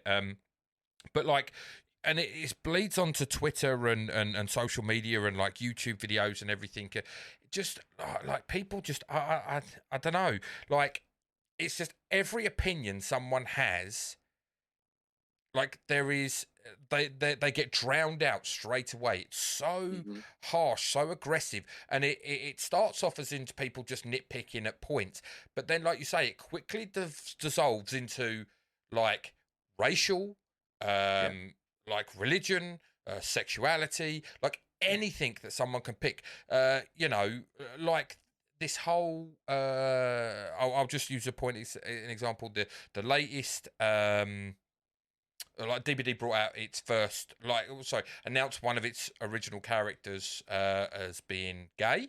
That got a fuck ton of backlash.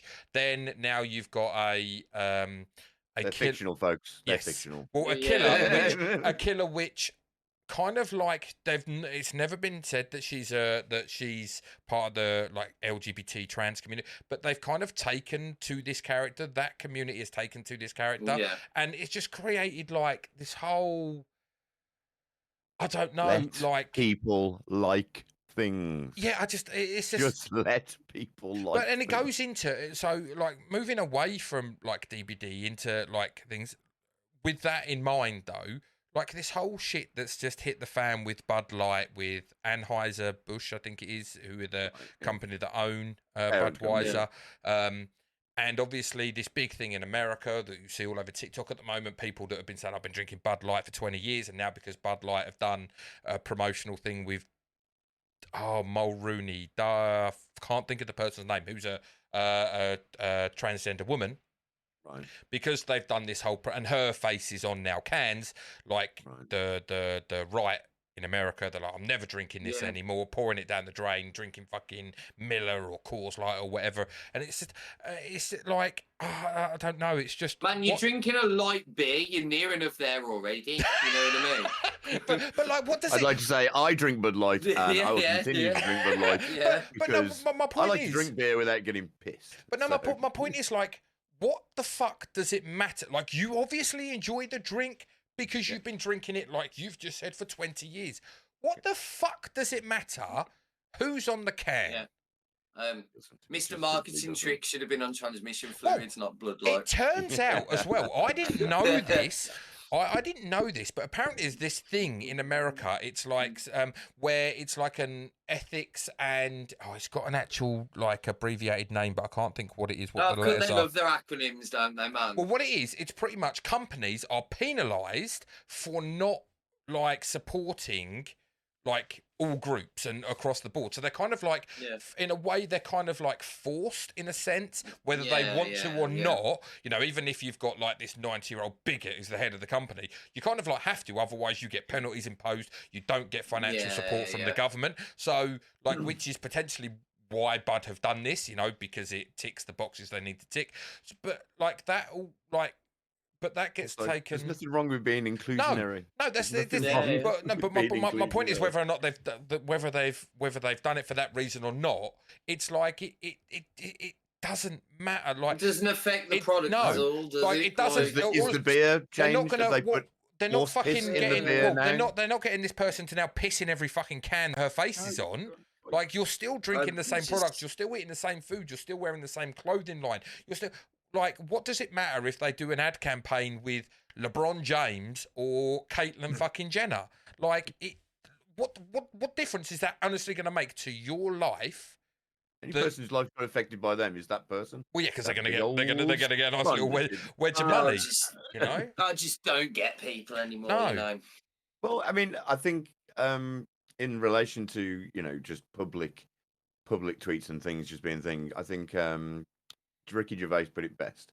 He goes, going on Twitter and putting anything is like going out there for an advert for guitar lessons and someone going, I want to learn guitar. I want to learn fucking drums. Why are you answering the fucking advert? Yeah. What has A got to do with B? Well, go learn drums then. Go find a drums post. Yeah, it's fucking insane, man. It's always made me laugh. I was like, he's right. People just seem to like have to be outraged about something all the time. But not saying though that there isn't a lot to be outraged about. No, I'm not saying that you can't have outrage. It's just like I say, going to a guitar post and shouting you want to learn drums is insanity. What you should be more pissed off about is the fact that this 6-pack of Bud Light now probably cost you $3 more than what it did a year ago. True. Not who the fuck's on the can. Yeah. That's what you should probably be pissed about. Exactly. But they've covered that by going, look, there's a transgender on the can. Are you annoyed? This is what I was saying to someone the other day at work. Actually, like, do you remember the big hoo-ha a couple of years ago when they were talking about making a European Super League, and a load of the big football clubs were on about leaving it, and there was like riots and there was protests and there was people burning their season tickets. And it's just like, oh my God, people standing up for themselves. This is fucking awesome. And then, like, 6 months later, the nurses don't get a pay rise after we've just been through COVID and nobody bats an eyelid. And it's like, well, why did you give so much of a shit about that, but not this? Like, it baffles me, man. It's like, go back even further, something like even bigger in a sense, 9/11, right? like you listen to all the podcasts and everything that happened after 9/11 and everything and that, and you listen to people speak about how it brought people together. That one incident, like what is one incident? It's a fucking massive incident, but it made people realize just how Honourable. no, like how fleeting life is, and Yeah. like it kind of people push things aside and were like accepted everyone for everyone in a sense, especially in New York. Mhm. And a couple of years past, people forget about it, and now it's everyone fucking hates everyone Yeah. again. You know, Mate, and I also think that, Might I remind you, COVID was but a year ago. Yeah. But then- Everyone but didn't then- touch or see anyone for a bit. but then Now COVID, everyone's an arsehole again. yeah, but I think COVID was always going to do that to people because COVID drew a wedge between people. Like you've got people that whatever your feelings or thoughts are, you had people who were still going to work, i.e. your shopkeepers. I still worked. I still work. As I don't know if you two Good got, stuff. well, there Rich you go. still work. You still work, right? But then, so you guys were still at work. Obviously, Rich, if you were in retail, very much like I pretty much was working by myself out fucking cutting grass. I ain't catching COVID unless it's from a bumblebee. Rich is more like on the front line. Damn you, bee! Yeah, exactly. But I didn't have a fun time. no, but but then you also had the people that were able to be at home, and I mean that comes with its own mental struggles, and that being at home all day, not being able to leave your house, and that. But then you had people resenting the people that, well, he's not fucking going, he's just fucking sitting at home watching movies, watching Netflix, getting 70% or whatever, getting all this thingy and everything, and now it's had the knock-on effect that. That 70% was always going to need to be paid back, so tax increases and everything. Yeah. And you people are like, "Whoa, my taxes are higher because you fucking sat on your ass watching Netflix all day." And it's like, Yeah. I always saw this Conversely, coming. though, Conversely, yeah. though, we also in retail, we also had all the people that come in and just be like, "Well, it's all right for you. You still get to go to work. I'm stuck at home." And like, we were all like, "I'll trade with you in a heartbeat. I want to go and sit at home and be paid 80% because I'm dealing with Yeah. 1,000 potential play carries a day." Yeah. Weird. Like on both of those things, like two very quick points. One is yeah, COVID had a very segregating effect, but the more I think about it, there was something like it was kind of cool to see how people kind of evolved a little bit when they didn't have to go to the grind. So the amount of people that picked up new skills and Yeah. learned new things and read new books was actually quite interesting to see how people will better themselves when they haven't got a relentless grind to deal with. Like that was probably the one sort of thing I think positive you can take out of COVID. I've got something cool that I need to bring up to you after with this Yeah. point in mind, but carry on, Rich. Yeah, and then the second point, just very quickly, do you know the closest I have ever seen to entire and complete world peace in my entire life was the first month that Pokemon Go was out. I shit you not. No, tell me I'm wrong. That's Tell cool. me- You're right. Tell me I'm wrong. The Like, that police was didn't one of like the it, did most- they? No, what are you fucking Yeah, at? yeah. I'm out getting my That daily was- exercise playing Pokemon Go.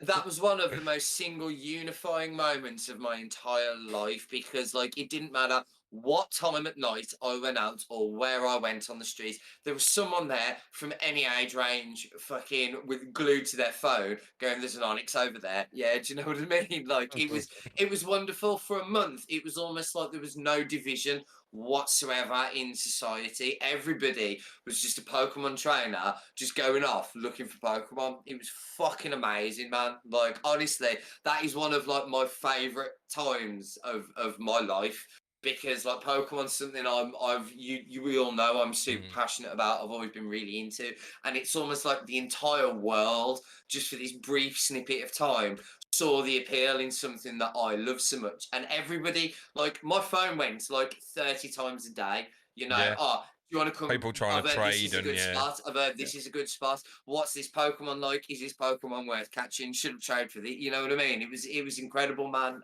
Yeah, seriously, that was such like, you know, you go to the Priory in Dudley, we had a place where you could go and stand and there was like 9 Pokestops you Oh, could hit nice. without moving. And you'd go there and you could go there at 2 in the afternoon and there'd be like 600 people there. Or you could go in after work at 4 in the morning and there'd be 600 people there.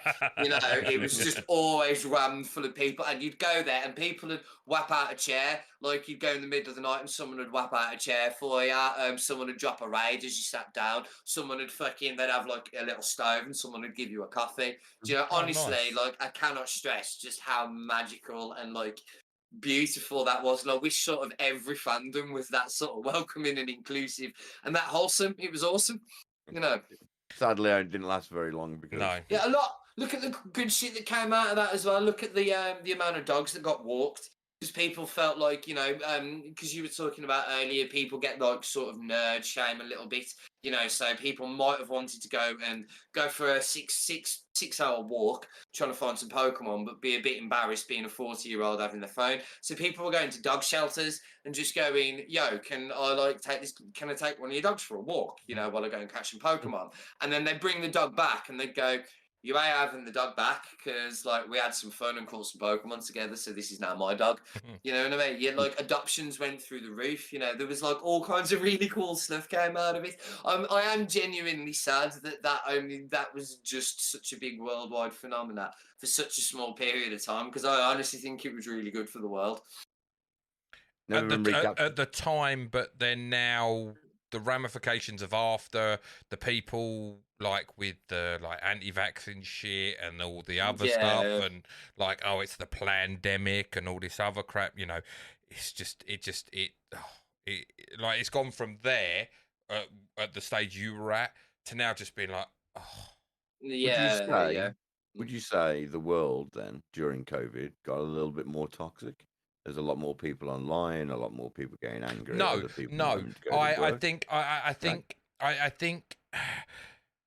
I think there was a very much unifying thing for. Okay, so most of the people. I was about to say most of the people bought into it like it was a pandemic, but no. Most of the people bought into the "we're in this together" situation. Yeah. I think most people. You were always going to have those people, and I mean it's one of the reasons. So I have Facebook. The only reason I have Facebook is for Marketplace. I do not go on there. Someone got me to look up when my last post was. My last post was, I believe it was October 2021. Was the last time I put anything on Facebook. I just don't like, you know, this whole thing got me off of Facebook because you had everyone on there going, oh, look at all these fucking sheep and that getting their vaccine. Fuck off. I don't care about you, bollocks, whatever. You know, but I think for the most part, people felt like they were in this together. Like the Thursday night, I don't know if you did it where you are like the 8 p.m. clap the NHS. Right, go and stand outside your front door. We did it for a bit, I think. There was good. You had people pots and pans banging their pots and pans, and the first time was nice, but then it became like it's my whole sort of thing with almost the poppy thing sometimes is just like my puppy's bigger than yours. It was just like, well, I clap louder than you, you know. Well, we never really had that here. It was, but like the street that I'm on, like it's a main road, but you have people going out in their driveways and bringing. You'd have cars going past, beeping their horns and stuff and everything, which was cool. So I think. Go on, sorry. I was just going to say this might ruffle some feathers here though. My other problem with that though was I feel like it was. I see this quite a lot, whereas I feel like it's a complete empty gesture to make people sort of feel better, because when the time came, everyone was all well and good to go out and clap and do this, that and the other. But then when it came out that the politicians were getting an 11% pay rise and the nurses and the doctors were getting like 0.5% or 1%, whatever, nobody did anything because everyone already felt like they'd done their bit by going and clapping. You know, and it's just like stuff like that. It's kind of like I think the idea is good, but I think you know, I think people feel that they I think people feel like their job's done. Then when I don't feel that, you know, like, oh, that's it, I've done my bit, well, not necessarily, you know. Whereas I feel like if everybody went and did that every Thursday, that pay rise thing came out, well, people might have actually took up and noticed and paid some difference, you know. But again, people have already done the bit, you know. It's just my. But it's a difficult one, isn't it? Because it's what can you, like, at what, like, where that's concerned, like, what a lot of people would be like, well, what can I actually do? Like, French. I don't know what the French have done.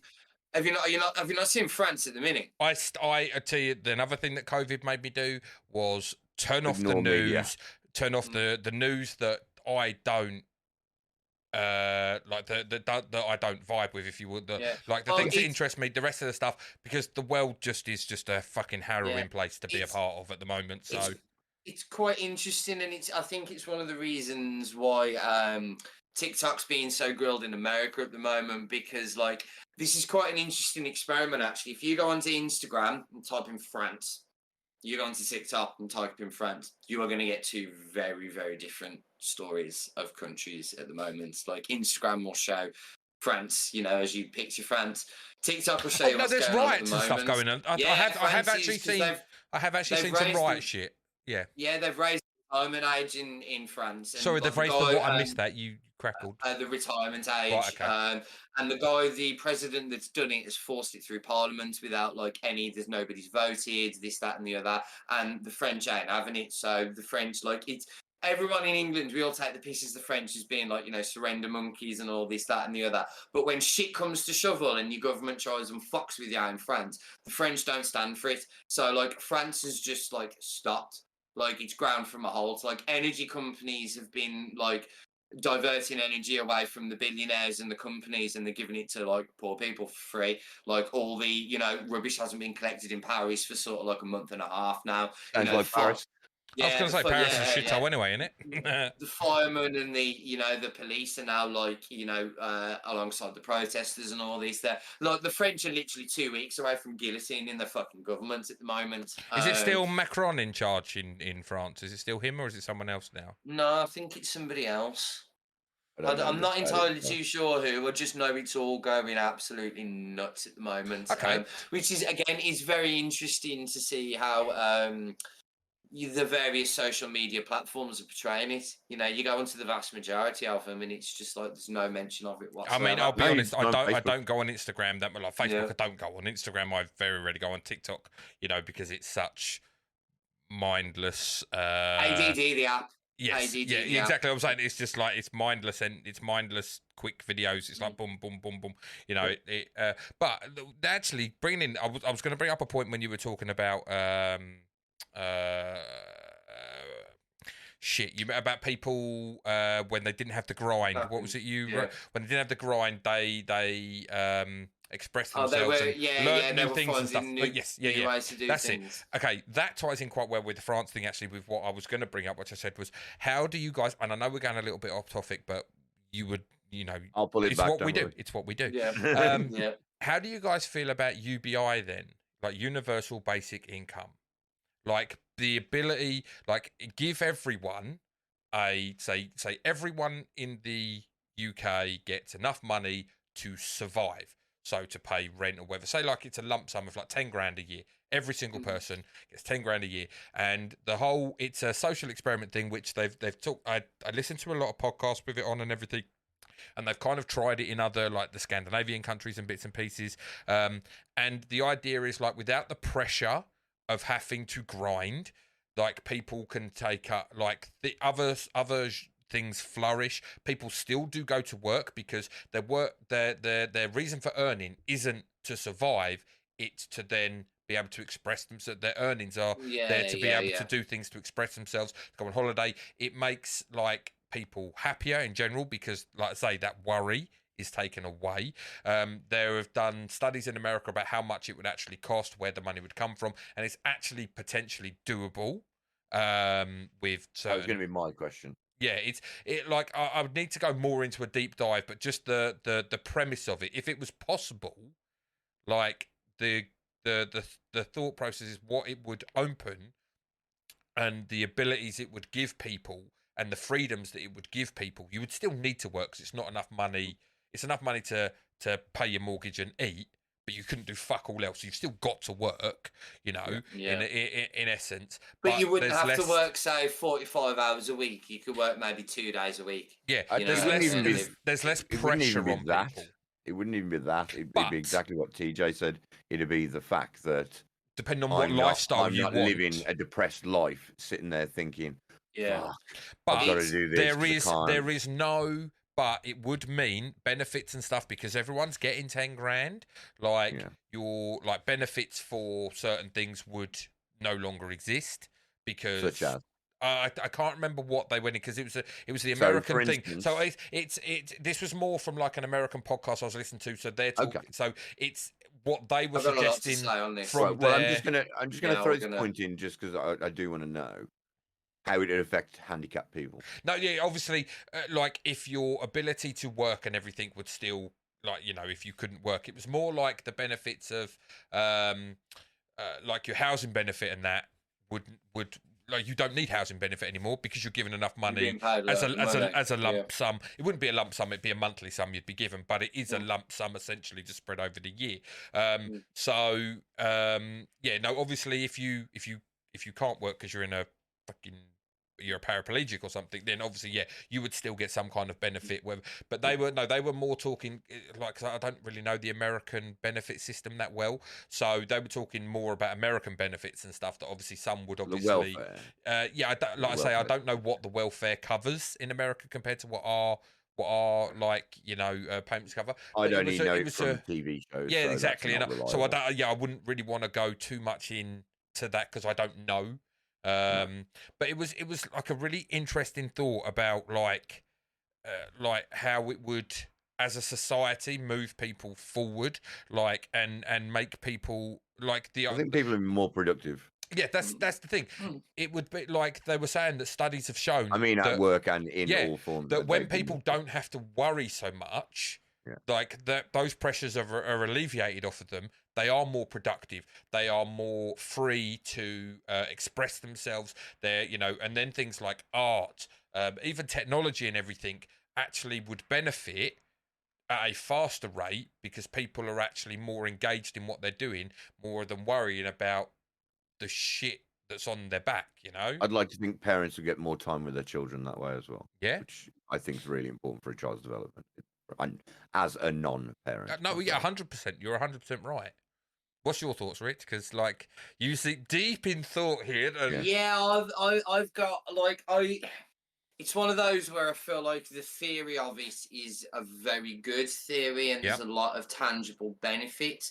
But I can't help but feel there's also the whole idea of it. There's a very sinister sort of undercurrent to it, because in my head it will become intrinsically tied with things like CDCs, like central digital currencies, and social credit scores, which is like I know something they've trialed in China. So yeah, something I've spoke about before. So there's like various places they've trialed universal basic income, and it's linked with an AI-driven social credit score. And what that means is so say for instance. A guy, like probably the most famous example was a guy was caught jaywalking. So he's fucking the crossing's up there, the road's clear, so he's just like forget it, I might as well just run across the road. As he runs across the road, one of the 8 billion CCTV cameras where on captured by every single day, takes his picture, notices that he's jaywalking, logs that he's technically done a crime. Which then decreases his social credit score, which then means he gets less in his universal basic income. And I'm just worried that you're putting sort of more in control of. Yeah, so we become more of a robotic like kind of entity in the fact that if you don't live like rule of law becomes so much more prevalent. That's exactly it, and it's like my big worry with the whole trend of because like you look around and like a lot of the banking systems are having a great deal of trouble at the moment. It does look like we are heading towards a crash. Like if you follow some of the stock markets, there's been some very interesting stuff happening recently, and it does look like the world is going to move towards a central digital currency as opposed to cash at some point. And I'm not a big fan of that because the only person that benefits is the bank.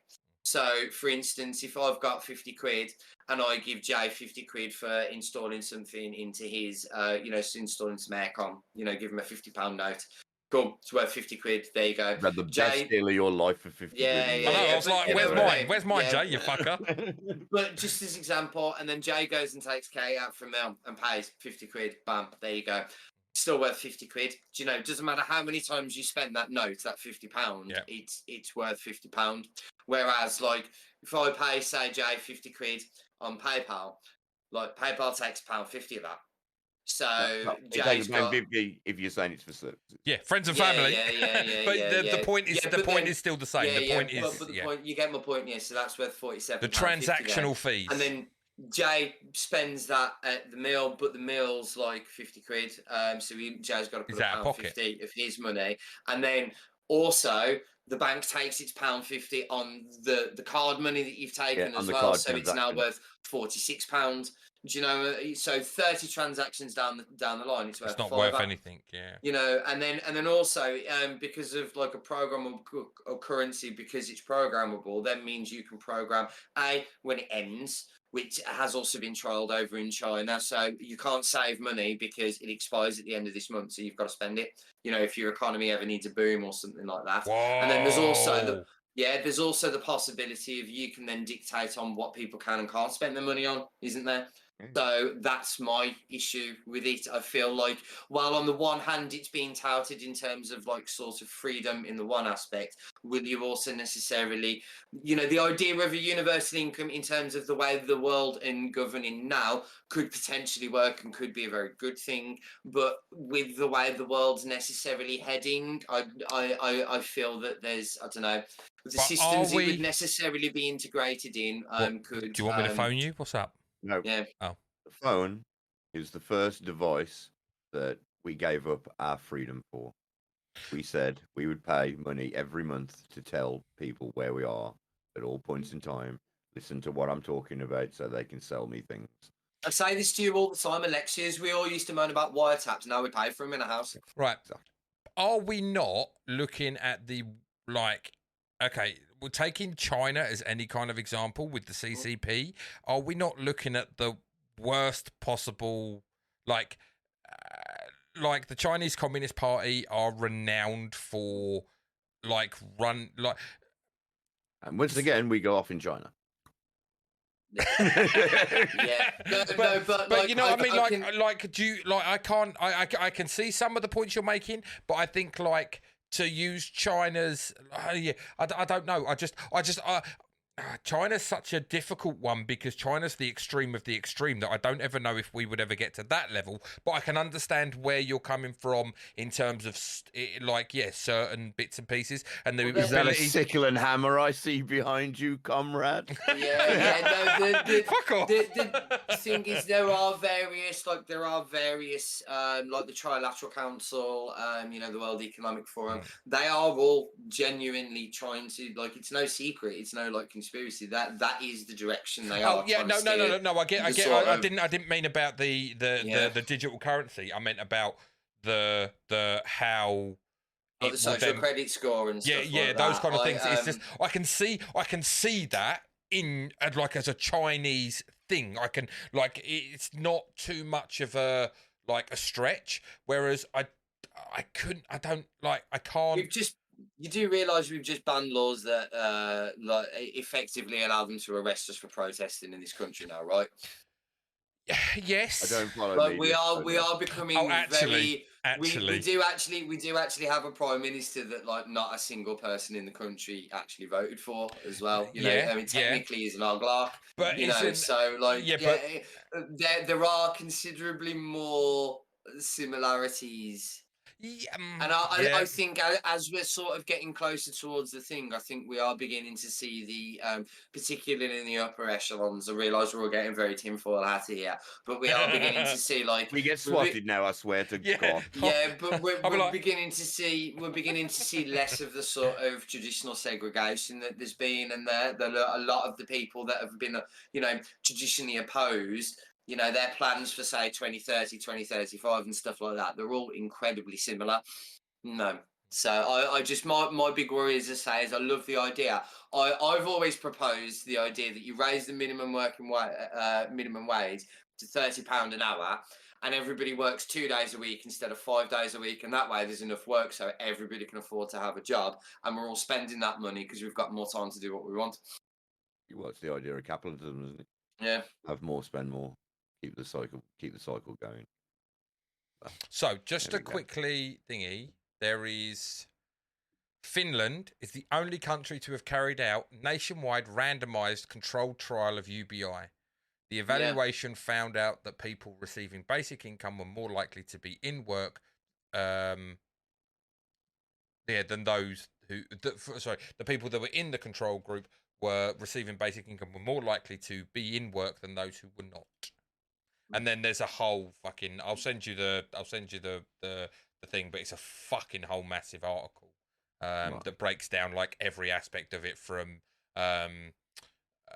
like cost and implications, how it affects poverty, employment and work incentives, health benefits. So I'll send you that, but it's a long read, so I'm not going to go over it. It always reminds me of Winter Soldier, to be honest, where Hydra explain how, like, they realised they couldn't wrestle control from the world. They could, however, convince them if you scare them enough to give it up freely. That's kind of exactly it. People, you tend to people have a tendency to trade freedom for safety. Yeah, and I don't think it makes you less safe. I just want to say something. No, but something I saw today on TikTok. Would you believe? But apparently, it's actually like where we get our news from. This is the most reliable source of information on the internet. But it's true. It is true. Mississippi. Okay, so Mississippi, the governor of whoever the people of Mississippi have passed it through I don't know, their fucking. Through the Senate, and I think it's got to go, or has it got to go to the Senate? It's passed through. Well, however the fucking it's got like to bring back Jim Crow law. Yeah, I've seen. Yeah. It's like the segregation. It's literally the segregation of black people. The allowed segregation of black people. It would mean have we gone so far along that we've fallen back on? It's assuming, doesn't it? Yeah, in America. So Jim Crow is like this, like a big thing back in the day. It was like the segregation of black people, like that they can't buy houses. The rules they can't and regulations, wasn't it? Literally, it was like they couldn't buy certain foods. They couldn't do literally like Rosa Parks shit segregation type. Just flush us down the toilet. For a wasted experiment, just fucking flush us down the toilet. Very interesting fact. We've all seen Dumbo. Yes. You know the crows.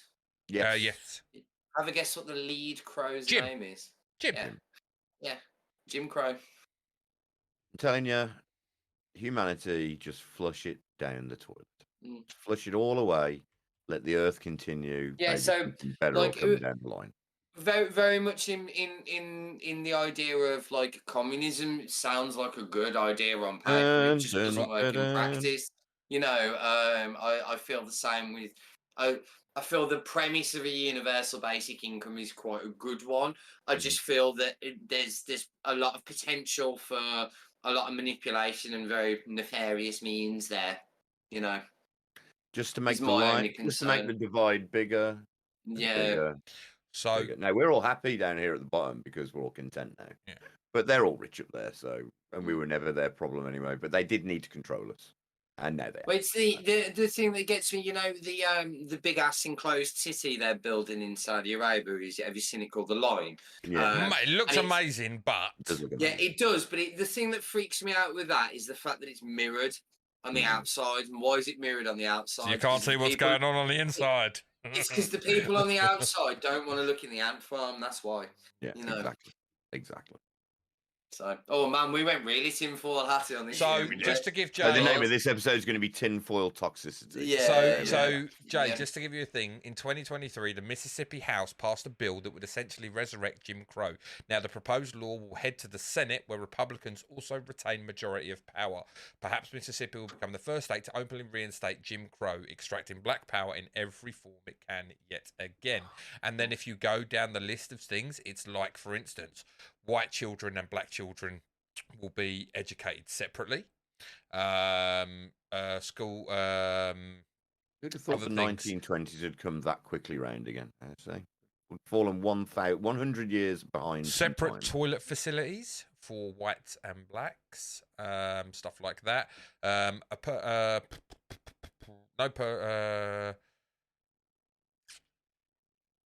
No person or corporation shall require any white female nurse to nurse in wards or rooms in hospitals, either public or private, in which black men are placed. Just These are some of the Jim Crow laws, right? Obviously, this is like the laws from the 1950s and 60s. Sorry, they were enforced until the 50s and 60s. The Jim Crow was like early 1900s. But obviously, there would probably amendments to these. But in essence, these are what the laws are.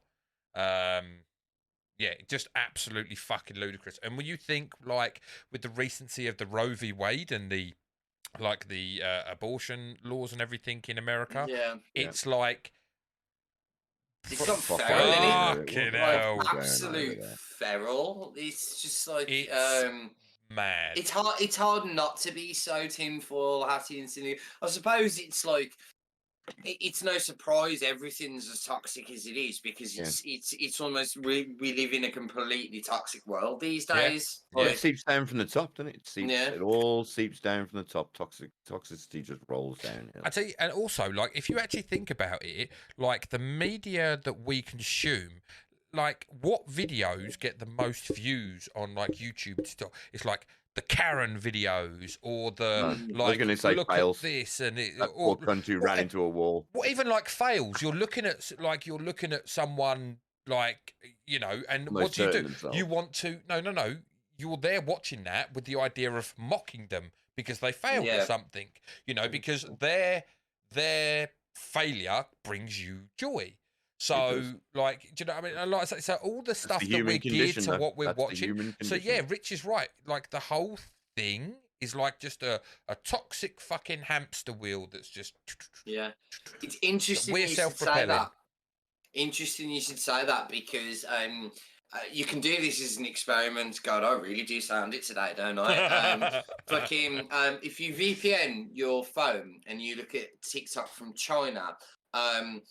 TikTok has two vastly different algorithms. So if you look at it in the West, it's all the dumb shit. Yeah. So it's all the dance trends and the thirst traps and all the people, the Karens. It's all educational, isn't it, in China? And this, in China, it's all educational, and it's people doing like sensational achievements, you know, doing amazing things. So it's used as like a tool for inspiration, whereas it's almost like it's used as a tool to, like I said earlier, like I'm not joking, TikTok is like, I'm as guilty of it as the next. ADD, the app. Like I've had to fucking... It's that quick fix, isn't it? I've had to delete it off my phone because it kills my ability to sit and watch even a 20-minute TV show, because I'm just like dopamine hit every 30 seconds. You know. Ooh, what are they doing on Facebook? Same thing there was 5 seconds ago, Jay. Yeah, exactly. Yeah, exactly. Nothing new or interesting. So, I mean, I've deleted it off. I've struggled. I've literally had to force myself to watch TV shows. I've deleted TikTok off my phone, and then the last week I've watched 11 new anime.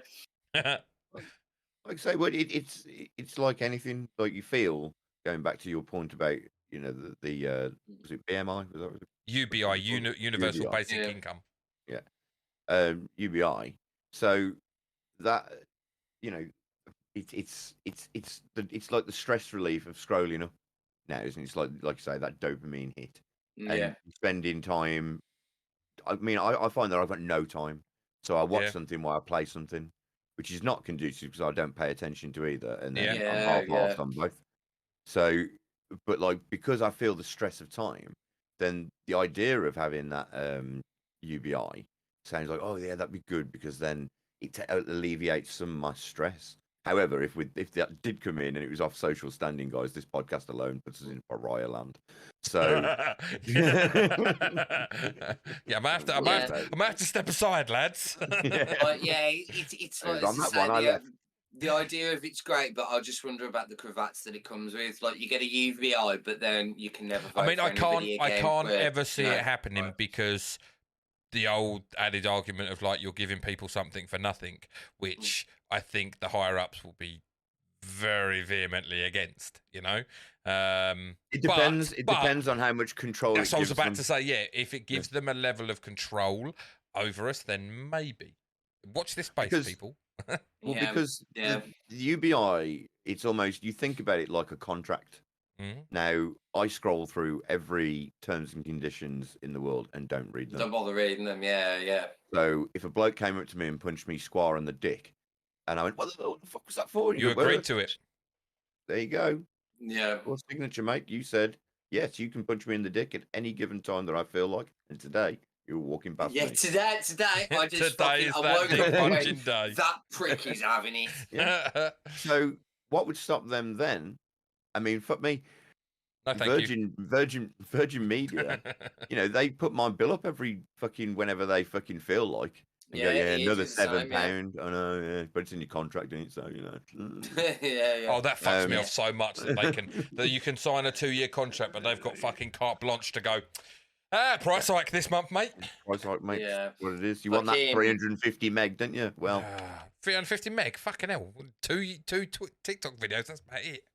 Yeah, so yeah, like great idea, but a yeah, lot that of was porn the in this that was house, the DJ. A lot of porn. Not on Yeah, 350 meg, there, right, mate. Gig, maybe, not meg. yeah, that was the one thing I found really inspiring on like Instagram, particularly Instagram, was just seeing all my friends and all the people I haven't seen for years just during the pandemic when they were stuck at home. People started knitting, people started crafting, people started reading. I started miniature painting, you know, all this. This is where me and Jay started playing Apex really quite heavily because it was a way for us to streaming all the time.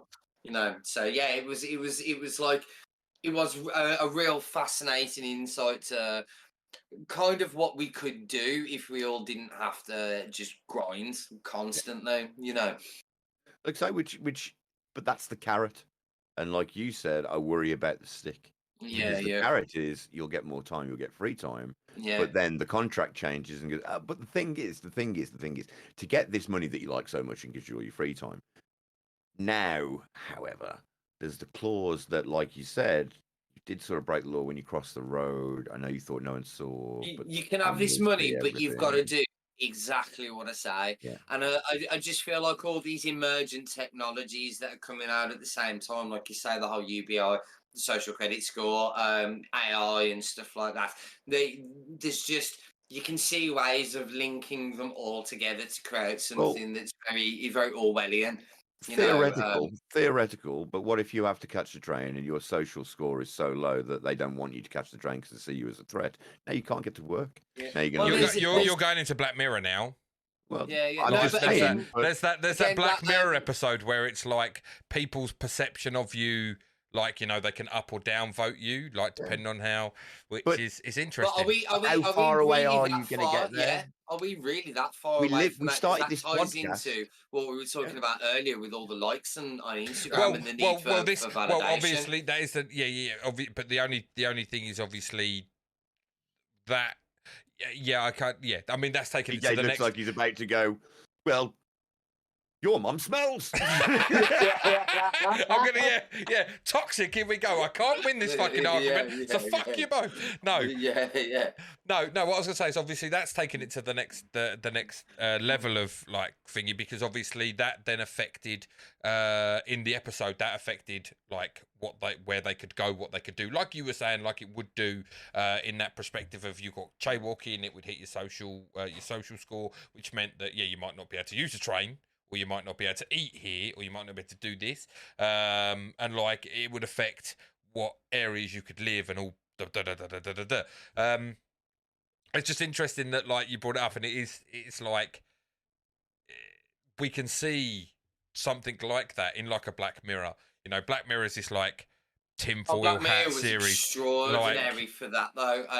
But a lot of it hit very close to home, and I think that was the genius of it. Well, that's why it's a Black Mirror, isn't it? Look at yourself in a bad reflection. I remember the first ever episode. What I loved about Black Mirror is you could essentially watch any episode, any order. It didn't fucking matter. Oh, it's so beautiful. The first one I ever watched, Outer Limits. I don't even remember which, whether it was the first ever episode where you have total recall. And you like built into your eyes to like, you know, your eyes are constantly recording and you have a chip that saves all the data, and the guy goes back and realizes his wife's having an affair and stuff, and it's like literally you can't actually get away with anything. It nullifies lying and everything. You're never going to be able to murder someone again. You're never going to be able to, well, you are going to be able to murder them, but you're never going to be able to get away with it because there's always a record of it. Like someone saw something on a reflection. Well, your own eyesight, your own vision is being recorded, so unless you can do everything, won't sort out. Which then comes down into fucking Minority Report when it's like your eyes, like they scanned, and you know, Well, Well, there's Minority Report was pre-crime. Mate, you got me wasn't it? panicking now. You got me fucking Yeah, panicking about the there world. was an anime called Psychopaths that was very quite similar to Minority Report, but they had they used an AI to generate. They'd scan somebody and they base on all the factors that they knew about them, so their work history, their personal history, you know, it'd scan your employment records, so it'd see like, are you being written up quite a lot because you're angry and you're losing your temper and this, that, and the other, and it'd come up with a crime coefficient. And like, this isn't what you've done. This is your likelihood of committing a crime at some point in the future. And if it hits over something like 80%, they just kill you. You know, like straight up, because he's like, no, he's going to do something. It's over 80. He's going to do something, and it's going to be severe enough that, you know, we're going to kill him anyway. So we'll just kill him now. That's the thing, because that was the whole argument in Minority Report, wasn't it? Was that just because you've seen this happen, like you're taking away the ability for.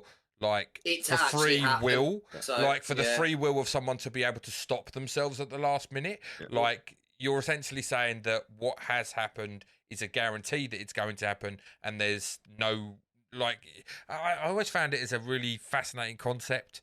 What would you do? I mean, what would the alternative if you were to get the person who's been shown in a pre-crime, and you get him in and you go, look, let me show you what supposedly you're going to do now.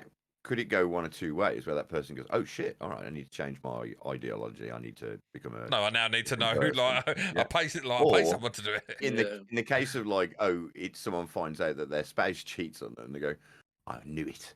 I always knew that was, and then almost encourages the crime to get there. So it's time travel is fascinating to me anyway, because I suppose I sign on to the and it is DeLorean possible. theory. It's possible. Bending time and space is possible. It runs on the theoretical effect that every day repeats itself every day. Yeah, deGrasse Tyson over here, man. Mate, just get a piece of paper. I've seen a bit when I get a piece of paper, fold it in half, and punch a pencil through it, and that's time travel explained. Okay. There you go. Done. Anyway, back to toxicity. There's going to be some fucking toxicity in here in a fucking minute. Yeah, will be. For real, man. You're saying your mum smells. My mum does not smell. Right. So, I mean, I like I say, I think we looped it all quite well in the end. It went a little tinfoil hat. Yeah. Apologies, but a toxic podcast for a toxic world, man. Do we call it the toxicity conspiracy? Tinfoil hat toxicity. The conspiracy of toxicity. Yeah, toxicity conspiracy or tinfoil hat toxicity. But yeah, we'll figure that out after the pod. I genuinely that's for another day. The moral of the story is just don't be a dickhead to people, man. There's just no need for it. Like, let people enjoy things.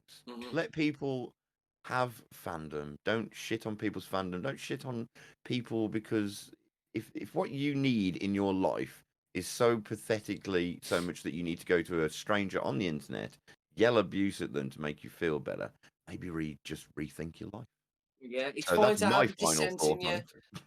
to have a dissenting opinion from somebody, but like conduct it in an adult way. And as I said earlier, you'll either learn something new, which will benefit and help you to grow as a person, or you will, or you'll just realise that they're totally wrong, and it'll just reaffirm your original long-standing belief. There is nothing wrong. Just don't be personal. Don't attack somebody for something that you don't like. Just like if you really don't like it to that point, you don't have to buy it. You don't have to play it. You don't have to watch it. You don't have to listen to it. Discourse is good, you have to keep it respectful. Yes, that's the word I was looking for. Yeah, like be respectful. Understand that your opinion isn't the only opinion, and that people are fully entitled to have their opinions. But you've also, like, at the end, they were all still humans on this floating planet, whether you believe it's round, flat, we're all here on spaceship Earth. Whatever. To just like life is fleeting, time is too short. Like, just fucking can't we all get along? Yeah. The whole original point of this segment of the podcast was because of me and TJ's differences of opinions on stuff, wasn't it? Yeah, pretty much. I tell you, here you go. We felt that the toxicity between us two would get good viewership, so we're part of the fucking problem. And it's just not happened, has it? It's just No, not happened. no, it's just a fucking loving with some ginger Yeah. bloke. I know, yeah, it's bullshit, isn't it? But yeah, yeah, the most niche things always seem to be the most toxic. And I think because you hit the nail on the head earlier, I think people have felt ostracized for so long that it almost becomes an affront when people like, oh my God, finally. And it's just like, you're just a simple mindset change, man. It's just like, oh, fantastic. Now I've got people I can guide. Yeah. You know, and like in terms of so like Warhammer, you know, adding some new factions or some new units so more people buy it. Brilliant, because then there's more people I can fucking stomp in games. You know, like everybody wins. I just stop being so secular, become more welcoming. If somebody doesn't want to join your community, leave them to it. You know, there'll be a million other people that do. Or even if there's just 5 of you, you know, as long as you've got a dedicated community and you're enjoying yourself, cool. Just have fun. Just don't stop being an arsehole, please. Yeah. That's it. As TJ said, we all on this spaceship Earth. We've got to live here together. We've got to survive each other, and we've got to survive times. And if you listen to our tinfoil hats, then it won't be long before we're all basically robots anyway. So. Yeah, exactly. Life's just too short to fucking like hold so much animosity and hate in your heart. Seriously, like it's ridiculous. It's not worth like you shouting at some nobody at the world because it made you feel better for a second may have ended that person's The thing life. is, it doesn't make you feel better though. That's the problem. You're creating a negativity that surrounds yourself that perpetuates perpetuates. That's the word. Thank you. Perpetuates. Come on, Granville. Perpetuates like even more negativity. Like like you say, that vicious circle that you're just go out, touch some fucking grass, say something nice to someone, go and talk to your neighbour, like go and say hello to the local person who works in fucking Tesco's, Asda, wherever you like shop. Find out what they've been doing like recently. Just let it go. Yeah. It's not hard to just not be a knob. Yeah. You know, so someone's different to you. Someone looks different. Someone's a different gender. Someone's a different ethnicity. Someone believes in something different to you. So fucking what? Like, we're all going to end up in the same place. You know, we may as well just enjoy the ride together. And while we're at it, we may as well share what we're passionate about, you know, because we'll either bring new people to the fold or we'll scare some people off, but we'll scare those people off into the arms of people that are doing the things that they enjoy together. You know, this just like, let it be. Like the Beatles sang. Like I'm not going to sing it again because we had a discussion the other day about how badly the Beatles are with copyright. Don't dismiss something entirely without maybe just having a conversation with someone first. Maybe talk to them. Like I say, like TJ said, be respectful. Just talk to them and just go, oh, I'd like to just get a little bit more understanding. It might not change my mind. It might, like Rich said, it might reinforce my views. But it might also... There's no loss. Yeah. No. It might also stop my ignorance a bit, because don't be ignorant, kids. Don't be ignorant of other people's views, thoughts and everything. They're not you. They're not affecting you. Unless they are affecting you, then you win all rights, you know, just like, guys, stop. It's affecting my life now. Yeah. You want to do whatever you're doing, that's fine. You do it over there away from me and don't affect my life. Don't, you know, but there's no need to start shit when there ain't no shit. Don't do fuck shit, there won't be no fuck shit. Yeah. Right, guys, I suppose that is about where we'll call it there. It's been a long one, as it always is over here. When is it now? Yeah. So, guys, as always, it's been fantastic talking to you. Guys out there in the listening world, thank you as always. Do remember to like and subscribe if you enjoyed the content here today. It just helps us out, keeping the lights on over here on the podcast. And throw in a comment as well. Give us your feedback and point of view. Like, don't be toxic. Don't be toxic in the comments, but yeah. That's it. Anything like you want to hear us talk about, you know, chuck a suggestion in. We're amicable. Yeah, we're always here. We do read the comments. We will reply should we feel it necessary. You'll always get a like off me if I enjoyed your comment. So, guys, you're gonna like off me even if we didn't enjoy your comment. So.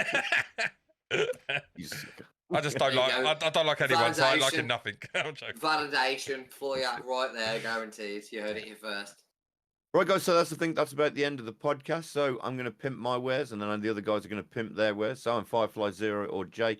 You can find me over on Twitch most, Tuesdays, Thursdays, Sundays. Sometimes I do another podcast called Geek Show with Rich. Anyway. Sometimes. Yeah. As always, I've been joined by Live Convoy. Yeah, Rich over here. I'm on Instagram, Miniature Painter. Peace out. And of course, the proper TJ. The proper TJ on all social media platforms, and I stream on Twitch on Monday, Wednesday, and Friday. Thank you. Right, guys. So thank you for spending your time with us. Hope you have a fantastic week, and we'll catch you soon. Bye, kids. See you later. Bye. Let me break it all down for you. I ain't never giving up, I ain't never giving up. Taking that crown from you. I ain't worried about you, I ain't never. So let me break it all down for you. I ain't never giving up, I ain't never. You know I'm taking that crown from you. I ain't worried about